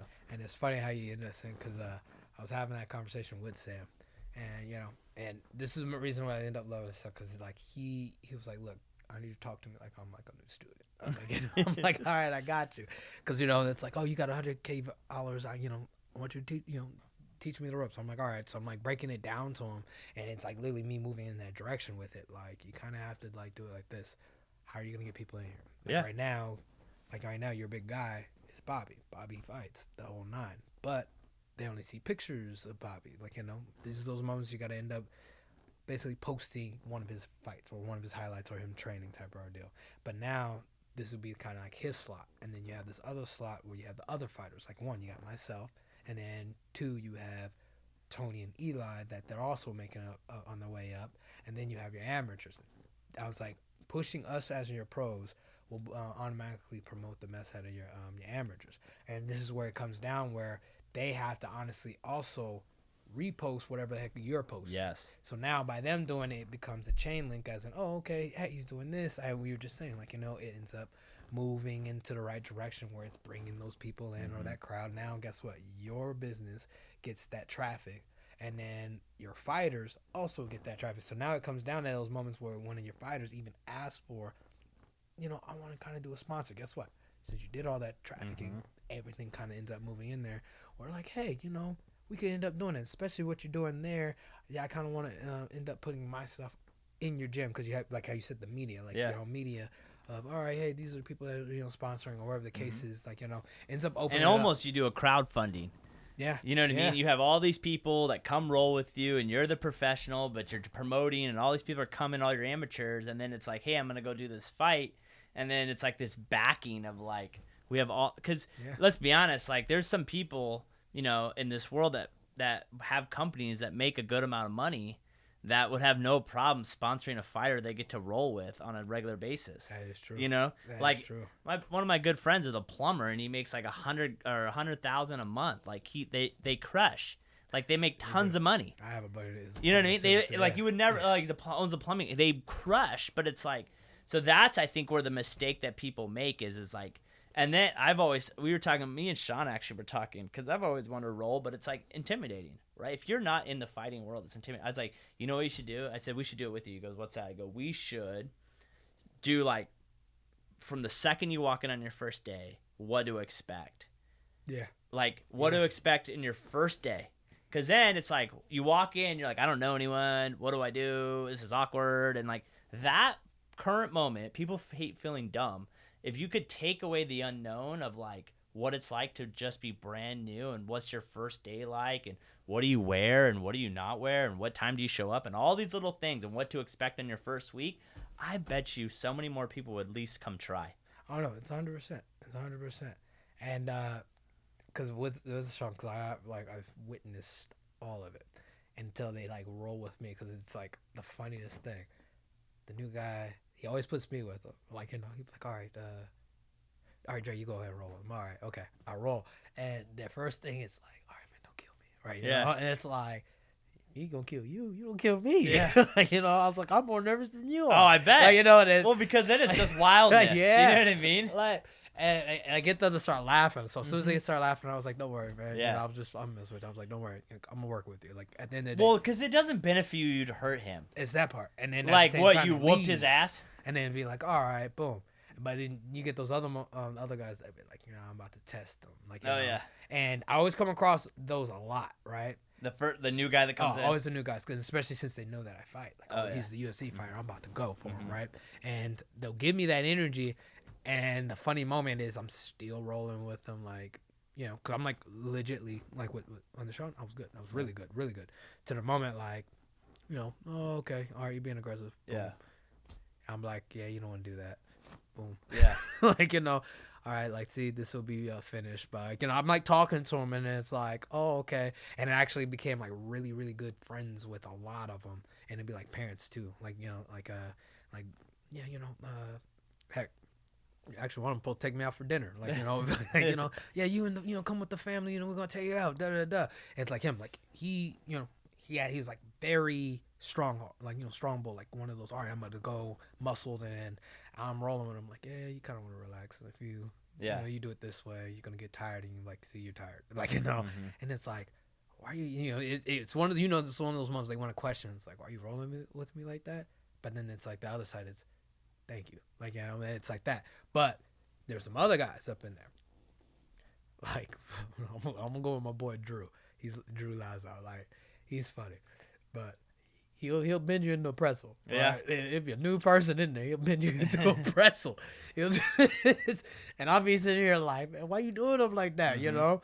But he does. But it's not only the new belt. He'll do this with, like, argument's sake, a new black belt that walks in, that's supposed to cover the class. He's testing them. Andrew is the person that I'm gonna test you. I'm gonna see if you really that good. Like, you know, if you can't fold me, you ain't that good. Like, you know, that's his mindset, and it's funny, right? Because he tries to do that with Sean, and Sean be like, "Stop it," you know. But it's like me, and then so now, and then the sucky part about it is when he does this with the black belts, it's like, dang, I gotta go next, right? So their mindset is It's amped up. He tested me. Now You're the UFC fighter. You're gonna test me. You know, and I'm And about you're to like, jump on you, and I'm like, no, I'm like, I just want want to get through this. I I don't even know him. Yeah, I don't even know. I just got here. You know. You know I can waste no time, cause I gotta keep it tight. I'm in my bag, got my eyes on the price. You know I can waste no time, cause I gotta keep it tight. I'm in my bag, got my eyes on the price. You know I can waste no time, cause I gotta keep it tight. Give me the bass, give me the beat. I'm in my bag, this round is on me. Give me the bass, give me the beat. I'm in my bag, this round is on me. Give me the bass, give me the beat. I'm in my bag, this round is on me. Give me the bass, give me the beat. I'm in my bag, this round is on me. But I'm like argument sake, it was like a lot, like a few of the black belts. But note that I have trained or I fought black belts, so I know that my style of rolling is a bit different, and, you know, kind of on chill. So I know I don't have to be too aggressive to understand something. I know that, hey, I could have ended up holding you down here, and I'm okay with that. I don't need to be like, all right, I'm about to jump into this awkward armbar or this heel hook, and I'm about to rip it. I don't need to do that. I know if I am able to grab that heel hook, I know that I'm good with it, you know, or, you know, it's just like understanding that, like, that lining where I can do this and that and not be a dick about it, like, you know. And especially if someone's walking in, trying to end up showing us the ropes, like he decided to come in and help us out. Yeah. So why am I going to try to kill the person that's over here trying to do that? Especially if I know, if I told him, hey, let's go at it, you know, that he will end up winning that, because I'm asking him, let's go at it. But I'm not going to just like sneak it up and like take it back and like, all right, I'm about to really muscle this through, and then I'm expecting you to, you know, to jump in that. It's like, nah, it's kind of like you could be the greatest fighter in the world, but you're weak when you're sleeping. I agree. Yeah. Well, and that's the thing.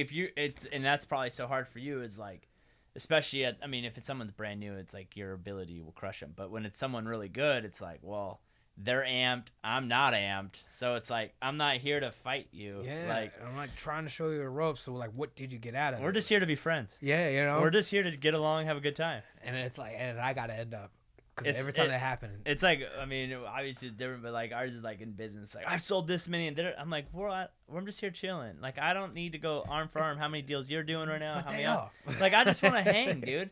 Or like, you know, it's like, or you're coming in here to teach me something I don't know, or I'm trying to learn from you and you're trying to learn from me. Like, we're good. We don't need to. And that's exactly how I ended up looking at it. And then, but that's like added reasons, or added things to things, that how I treat, you know, my peers or whatever, or studying the things. I kind of treat it like if it's a relationship or a deal, you know. Because you want them to come back. That's that part. That's the thing that's like, with the new people, it's like you need them to come back. So you want them to have a good time. You want them to learn. You also, you know, you want to work them a little bit and show them the ropes, but you want them to not wake up super sore tomorrow. You don't want them to get hurt. Hey, I learned something today. Yeah, I learned something. I want to come back. I enjoyed myself. And that's like the whole part. So, because it's like, or even say with like the relationship, like, when someone ends up venting, right, and then they always end up saying like, there's that line where, like, yeah, me too, or I went through that, and they kind of take over the story, and in reality, it's like, nah, it should be like, just listen today, like, and that's like into the game, like, all right, I'm about to show you this, yeah, you're gonna end up probably getting very uncomfortable situation, but guess what? We're gonna figure it out and make you learn how to get out of it, and that was something that Sean was always good with, like, he was a good people person too, where he ends up giving that energy where they felt, that comfort. Oh, okay, I get that. I'll see you tomorrow. Like, or and it's like I said, so he, like, there was always a plan. He always had a plan. And that was like something I loved about Sean. He always had a plan with things. It'll be like, okay, this is how we're going to approach it. All right, you're going to get this. You're going to get uncomfortable. But guess what? It's okay. All right, now I'm going to let you do this with this guy. Like, and it'll be me. So they'd be like, all right, if I walked in, they'd be like, oh, okay, you're going to do that with him. And their mindset, it's already that, damn, he's the UFC fired, or he's gonna take me down. He's gonna take me down. He's super big and buff. Yes, I'm claiming big and buff out here. It'd be like that, and it's like they get that moment of one of their good guys in the class is also, teaching and stuff like that. So it makes them more comfortable. Of, I actually got to sit with somebody, or got the role, or worked with somebody that probably won't even look at me during the day, type of ordeal. Because in my eyes, hey, you probably wouldn't even look at me or even look at my direction if it was just rambling, walking around, like, But then now we broke that little barrier. Yeah, little barrier. And you have that common thing. Yeah. And now we have something in common, and now it makes you comfortable, and now it makes me comfortable. And then next you know it, you're learning, and I'm also learning. Because people end up understanding, like, you could be like me, like, I'm really good. I'm good, right? There's no reason of, like, going around it. I'm, like, really good. And it comes down to this other moment that I still learn when I'm working with the white belts. Like, I still learn from the blue belts. I still learn from purple belts. I learn from freaking kids. Like, me teaching my son, I'm still learning. Like, it's like they say how your black belt starts turning white. Like, this is how you become the master of everything, is when your belt becomes white again. It's like black fades in back into white. Boom. So it's little things like that. Well, and I would assume, like, they're also not so technically sound, so they do things that you're not expecting. Oh, yeah. And then always you're like, whoa, like.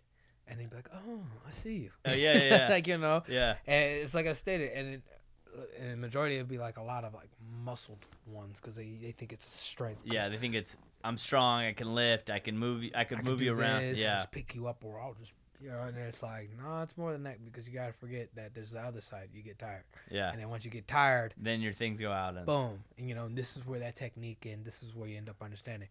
And the best part where I end up, like, loving jiu-jitsu, it'll end up testing you. Like, it tests you to the moment where you are weak, and then they gave you an answer how not to be weak. And then I'm not just simply saying like that. It's just like this. I hate being in small places. I'm very claustrophobic. People that know me, I'm very claustrophobic. I don't like touching things, anything that's dirty. I'm like. So you don't like flying on planes? I hate it. Yeah. But at the same time, I know it gotta get me where I gotta go. Yeah, you gotta do it. Like, Yeah. So it's like the understanding of the common ground of, all right, I gotta do it. But I hate it. I start to sweat, and like, it's like one of the things. Like, I never sweat as bad. It's like me going, like, I was doing the whole court for my first bowl, right, and everything. I will just start sweating. Like, because you're just nervous, the leg will start to shake, the whole nine, and it's just where everything starts feeling like it's coming in, it's getting really tight. And that's how I feel like on the planes. Like, I start to awkwardly sweat, and I know it's not even that hot, but it's like I'm hot, and then it's like I start like awkwardly stripping on the plane. And then you're like, people are sitting next to you, like, what is this guy's problem? I'm just there doing that, right? And then so when it comes to jits, it'll come to these moments. I'll get into this like it'll be a very uncomfortable spot, and especially when I know I'm rolling with a very uncomfortable person. And I'm a very uncomfortable person. Like, there's my boy Adrian, very small. He's about roughly 5'5", really small, but he gets a hold of you. He's like on tight, strong. Yeah. And on top of that, since he's so small, that you trying to get your elbow in, it's a problem. And then there's the other guy named Sauce. I'm naming people from Carlson Gracie, right? Yeah. little small things like that where it's like, or me rolling with Jalen.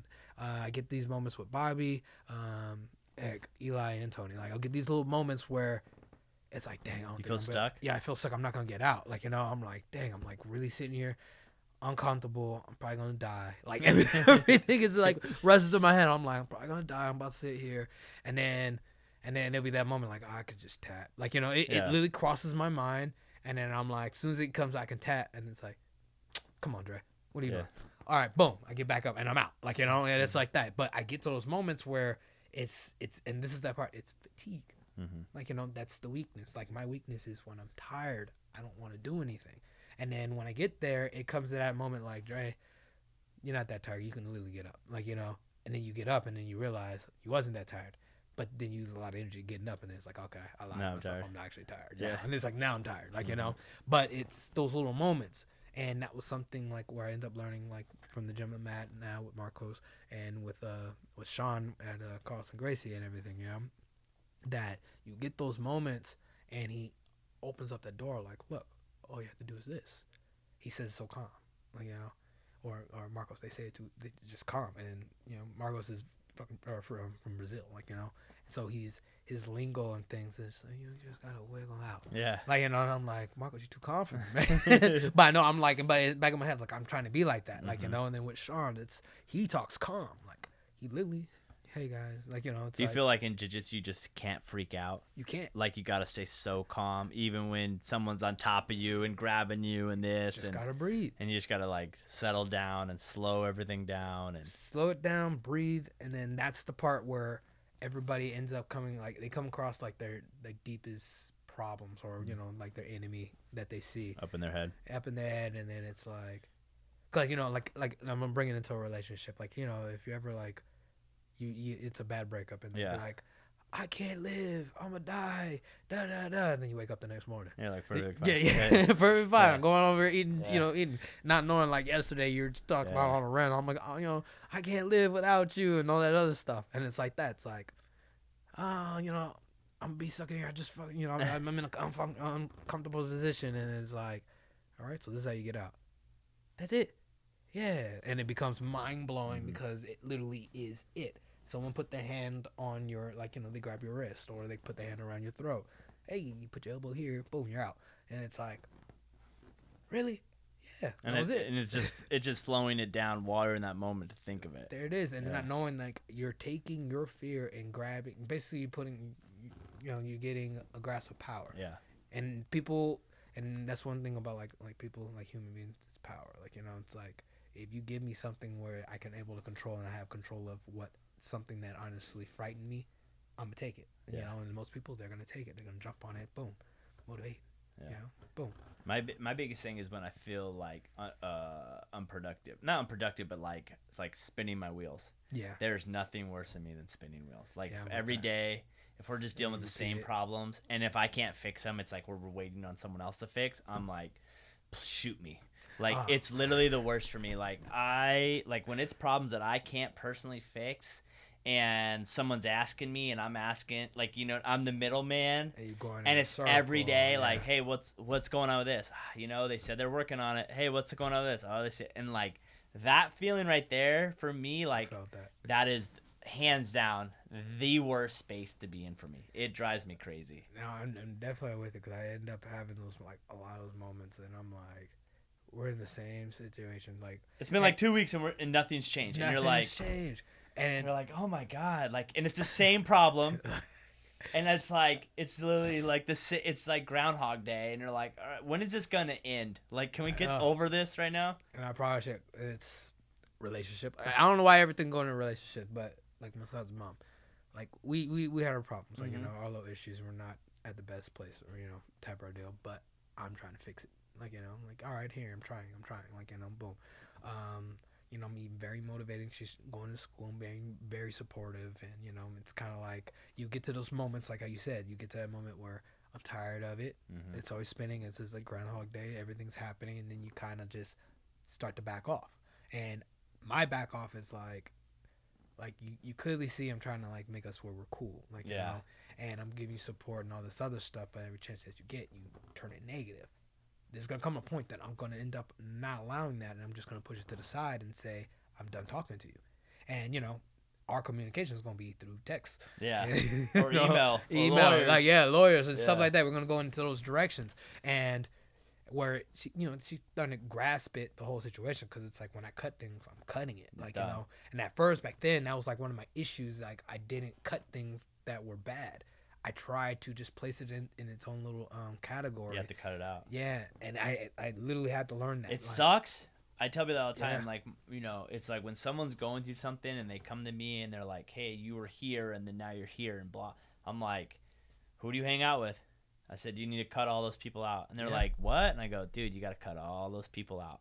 And I was like, you hang out with losers, you're a loser. Sorry. If you hang out with like people that there's always problems going on and it's stress and oh my God, and every time they call you it's a problem, like it sucks you into that. It's like you just can't, you can't. You gotta cut and it's the truth. Like, and so when the hard part is when it's a brother or a sister, or if it's your mom or dad or a spouse or whatever, it's really hard. Like, oh, that's my family. It's like, I know that's your family. Like I know people, I'm like, I get that's your mom. I get it. But you're trying to do X, Y, Z. And if every time she calls you, it's negative, or you're not going to be able to do that, or no one does that, or you know what I mean? It's like, you just got to say, I love you. I got to build some separation for you. Let me do my thing so I can focus on it. And when I reach there, because when you became when you made it, everyone, like I tell my parents, like I got fired from baseball. And I opened this office a year and a half into real estate. My mom's in here, and she's like, this place was terrible before. I don't even know how much money you're spending on this place, blah, blah, blah, blah, blah. And I was like, you know what? You need to leave. And she's like, why? And I go, I don't need this negativity. Because I know how much money we're spending here. I don't need to, and the funny part about it was, like, before I really did well in this job, it was like, oh, he did it. But now that I'm like good at this, it's like, oh, my son is like, now it's bragging. Before it was, shh. Now spend your money. Yeah. Now it's like, good, go do it, blah blah blah. You know what I mean? And it's the truth. Like until you make it, everyone thinks you're an idiot, and then you make it, and then everyone comes back. I believed you. I knew it. You were gonna make it this whole time. I had your back, and you're like, blah blah blah, and I'm like, okay, sure you did. Yeah. You know what I mean? And then it's like funny that I just start to learn that. It's tough. It's the hardest thing you'll do to cut out. Yeah. Especially when it's family. Yeah. And like literally, I promise, I am literally just learning that and picking up on it, and it's like the moment of I'm 35, right? Yeah. And I still have time in the bike game, but still, it's one of those. If I would have had this mindset back years ago, different story, different things. Like when I went on like a little losing streak with the whole UFC and everything, right? And it was like I lost 3 fights, and it was the mental part of what But people don't care. People don't ask, oh, what's going on? What's why or this or that? They just, oh, I got to figure out an answer. But I know one of the things was, dude, you got to leave the gym. Like that gym, like, don't get me wrong, like everybody's good or everybody's cool in their own separate directions, but they couldn't work together. Yeah, that was the issue. And sometimes you need a change of scenery. And that was the big. And I was against that at first. I'm like, nah, I'm trying to be loyal? I'm trying to be it's loyal. on me. I'm loyal. Yeah. I'm gonna do this and that. But back in the head, there was that little voice like, nah, bro, you actually have to go. Like, like, heck, I promise you, it was like the most realest conversation I had with my boy Jalen. I promise you. He looked at me. You know what you did? Yeah. You know what you need to do? Yeah. There we go. Yeah. And it walks away. And it's not, and that's the thing. It's not personal, man. It's not personal. It's literally not. Like the moment you take like this, it's like I gotta go because I can't change myself, so I gotta change something. Yeah. And I gotta then go figure it out. And I think that's something I tell my girlfriend this all the time. Like you need to be. She's a mom, and she, women are. They're like, I gotta take care of everyone, blah, blah, blah. And I'm like, you need to be the most selfish person you know. And she's like, I'm like, you got to take care of you. And then that allows you to take care of everyone else. But the problem is we want to take care of everyone else because that's who we are. And we're not taking care of ourselves. And then we truly can't help everyone else. Like, some people are like something. And I was like, listen, if I don't do me, I can't pay my 5 employees. Yeah. And then if I can't pay my 5 employees, how do I pay for my house with my family? And how do I give them the life they should live? Like, if I'm not worried about me and my, like, what I do, then how am I supposed to I can't. Yeah. You know what I mean? Fact. But the hard part is people get spurs, like, you know, I talk to people like, oh, you don't, I'm like, you don't work enough. And they're like, what do you mean? I'm like, you don't work enough to make where you want to make. I said, the problem is, and this, my brother works for me. We were just having this conversation. I was like, when you work, you got to work and then go home and then you're with your kid and your wife. And then when you come back, you're work and just stop trying to blend it all together. Just separate it. Like for you, when you're in the gym, you're fighting. Yeah. You're not like taking texts and like, you know, whatever. Like you're in the zone, you fight. And then you go home and then you're done fighting. And then it's like, And then you can go to. then you can take care of your 100. stuff. Like, it's the heart. It's funny. I always laugh. Like, if you want to be successful, just read every other Instagram meme about success and mindset. If you just you don't need no Tony Robbins book. Every other. You don't need no Tony Robbins book. You don't need none of that. Just follow some good Instagram pages and just do who you are to surround yourself with. Journal in the morning. Meditate. Eat right. Sleep. Go to bed at the same time. Wake up at the same time. Cut out alcohol. Like, it's not that Yeah, you're not. but we lying. think it needs to be more. And then that's like always. It's like, oh, it has to be something else. It has to be some secret code. It's literally the simplest thing, and then hopefully you're in a space that God gave you the genetics to be great at that space. That's it. They'd be like, just walk straight, and then they'd be like, I see that over there. Let me. You know, so it's like it's the road. I end up. It's the road, and it's like, and then you go here, and then here, and then here, and it's like if you just would have walked, and then straight, you get where you were at. And then too, it's like it takes longer to get there than you think. So it's like you gotta stay more focused longer than most people expect it to be. You know, True. and then and that's hard. It's human No, it nature. really is. I promise you, 'cause, like that, like it became that issue with me, and then when I started realizing things started to, you know, kind of like move in the direction. Like when I was in the whole Dallas, when it wasn't my boy, I actually really had to sit with myself and figure myself out. And it was like, all right, I have to do this, this, and that, and I have to cut all these things out and be able to walk forward. And by me doing that, I'm starting to see success. I promise you, I'm seeing success. And how much time between that? When was Dallas? Dallas was, we'll say 3 months ago. So, Okay. Yeah, so you know. So now you're starting to see it. Now I'm starting to see So it. then you'll probably really see it in 9 months. Boom. Yeah. And then end up developing. And then it's like I had the mind frame from the gate. So, you know, because like, I'm fighting, Yeah, yeah. and I'm winning, I'm doing that. But then You that lost came it. up. Yeah, you know. And then as soon as I get there, it's like I actually have the time to sit here, And eat it. eat it. And it's like, all right, this is why I'm failing. This is why Mm-hmm. this ain't clicking. Like I have a trucking business right now that, I done with my brother type of deal.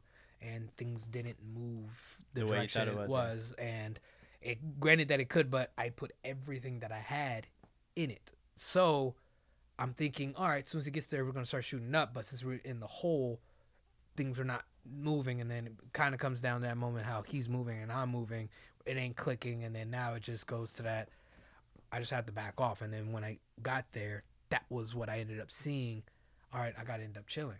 And because, that whole deal that I ended up getting was going to basically bring me out of the hole of what I was in, catch up with everybody. And then after I end up doing that, then I can start Making the moves. Yeah, start making the move, what I need to do. Yeah. And so things starting to like float in that direction. Like granted that I'm in that stage of, all right, here's that one fight. Hey, I got to finish up All-Star. Everything's back to normal, but I'm still in that little wave that I did my part. Now I just got to finish it. So as soon as I finish it, boom, everything's back to normal. Yeah. I tell everyone, I'm like, you didn't wake up, you didn't put yourself where you're at in one night, you're not going to wake up the next morning, it's going to be solved. Yeah. You know, and that is like the truth. It took you a long time to get where you're at. You think it's going to be changed overnight. It's just not. It's not. You know, and you got to go out and grind and grind and grind and grind. And it's tough, man. It's why success is it's very few people reach it because it sucks. No, it really It's is. very lonely and it sucks. And that was like the sacrifice I had to end up making when I got into the whole UFC for that 2 years. Like, 'cause I was working at a tower job with my best friend, and after that judge gave me that look, I called my best friend, asked him, I was like, am I worth an extra $2? He said no. Right? And I said, all right, I agree. I quit. Yeah. Went and saw the coach that I'm with now, Sam, and told him, like, hey, in 2 years I'm gonna make it the UFC. So let's book up. He he gave me the look like, all right. Yeah, sure. Yeah, sure. Okay. I was like, all right, boom, booked up, and then next you know it, literally 2 years, I'm in there, and I did my sacrifice. Like I was training people just to make a living, like Just to make enough money. Yeah. Hey, I'll do this for you. All right, I'll do that.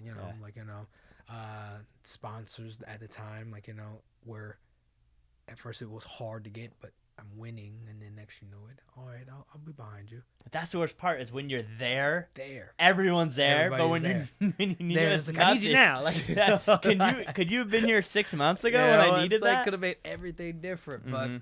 but like beggars can't be choosing. But it almost makes it where it kind of makes it better because then everyone can't reach it. True. So That is true. it's almost life saying like, okay, you want that? Okay, it's Work not for going to it. be given to you. So Yeah. you're going to have to work and sacrifice, to get there. It's like anyone, and I don't know if you're super religious, but it's like going to heaven. It's like, or believing in God or whatever. Like, believing in God's tough to have morals and not do the fun stuff in this world that is a lot of fun. Like, Yeah. right now, I haven't had a drink in 8 months, and people are like, always ask me like, whatever. And I'm like, you know what? Like, I miss it, but my life is better without it. Points to that, bro. And I don't know if I'll ever go back. I never had a problem. It wasn't like I, had the shakes, but I just started looking around like, am I where I want to be at in life? I'm not. So then why am I celebrating like I am? You know what I mean? So then it how was you like, put it just like that. so then it That's was smooth. like, That was okay, smooth. so alcohol is mostly used for celebrating. Okay, well then what are we gonna put the bar on to be able to get to celebrate? All right, you make $1 million, then you can have a drink, and then it's like, okay, well, all right, well then after that drink, then what's the next thing to allow yourself to The next enjoy bar, yourself? Yeah, I like that. You know what I mean? Yeah, I do. And it like almost how you turned had it that from place in like, so then when people are like, why did you stop drinking? I was like, I just got tired of celebrating a life I'm not happy with. And that's a great response. You know what I mean? Hey, that's a great response. Because here's the problem with Hey, I alcohol. like that. Everyone always like, what's wrong? Duh-duh-duh. You know what I mean? And it's like, I'm just not going to celebrate when I'm not where I want to be. So I'm not going to celebrate. And when I get where I want to be, then I'll celebrate. You know what I mean? Like that. See, like me, when it kind of comes to drinking, like, oh, are you drinking? No. But, because, like, to me, everything tastes the same to me. I'm not going to lie. Yeah. Like, every alcohol, they'd be like, when they'd be like, hey, it's smooth. I don't know what you're talking about. I'm burning. It's burning in there, right? But I always only drink, like, on occasions because, Yeah. Because you have a reason not to. Yeah, yeah. You know? And I'm like, all right, boom. They'll be like, all right, well, all right, sure. Since you offered, Yeah. I'm not gonna say no. Go ahead, But never had it like, never just go out there and just do it. Never ended up being like that. It's just on occasions, like, hey, you sell it, okay, we'll go ahead and do it. So when you asked like earlier, like, when you train and do you stop? Yeah, but the thing is, I'm always training, Yeah. so I never have nothing to drink, so my alcohol will be soda, Yeah. so I'll be like, I do love a good Diet Coke. You see, Oh, I love Diet Coke, dude. My girl's like, you got an issue. You got to cut that out. I'm like, listen, I'll be riding and dying on the Diet Coke. Dude, I'm taking it with I'm me. gonna take a sixer, like, you know what I mean? Like I'll stop, like, you want Diet Coke? Like, I'm gonna go get one. Yeah, see, mine, like I said, it's like cherry Coca-Cola. Cherry It's Coca-Cola. like, it's amazing, and I'm like, and I don't know, and if I do go to restaurants, and especially if I'm not training and everything, I'll be like, yeah, do you have cherry Coca-Cola? And be like, no, but we got the grenadine. Oh, you knew what I know. You knew what I meant. Dude, That's Go ahead next and put me level. in. That's Yeah, next level. Yeah. That's fancy living right there, dude. That's me. When right I was there. a kid, I'm my telling mom loved cherry Coke with grenadine. So when I was a kid, we'd have grenadine in the house. See, Dude, points. we I'm would about have to it in the start house. I'm about to go ahead and do Bro, that. listen, now. if you don't make weight, it's not my fault, all right?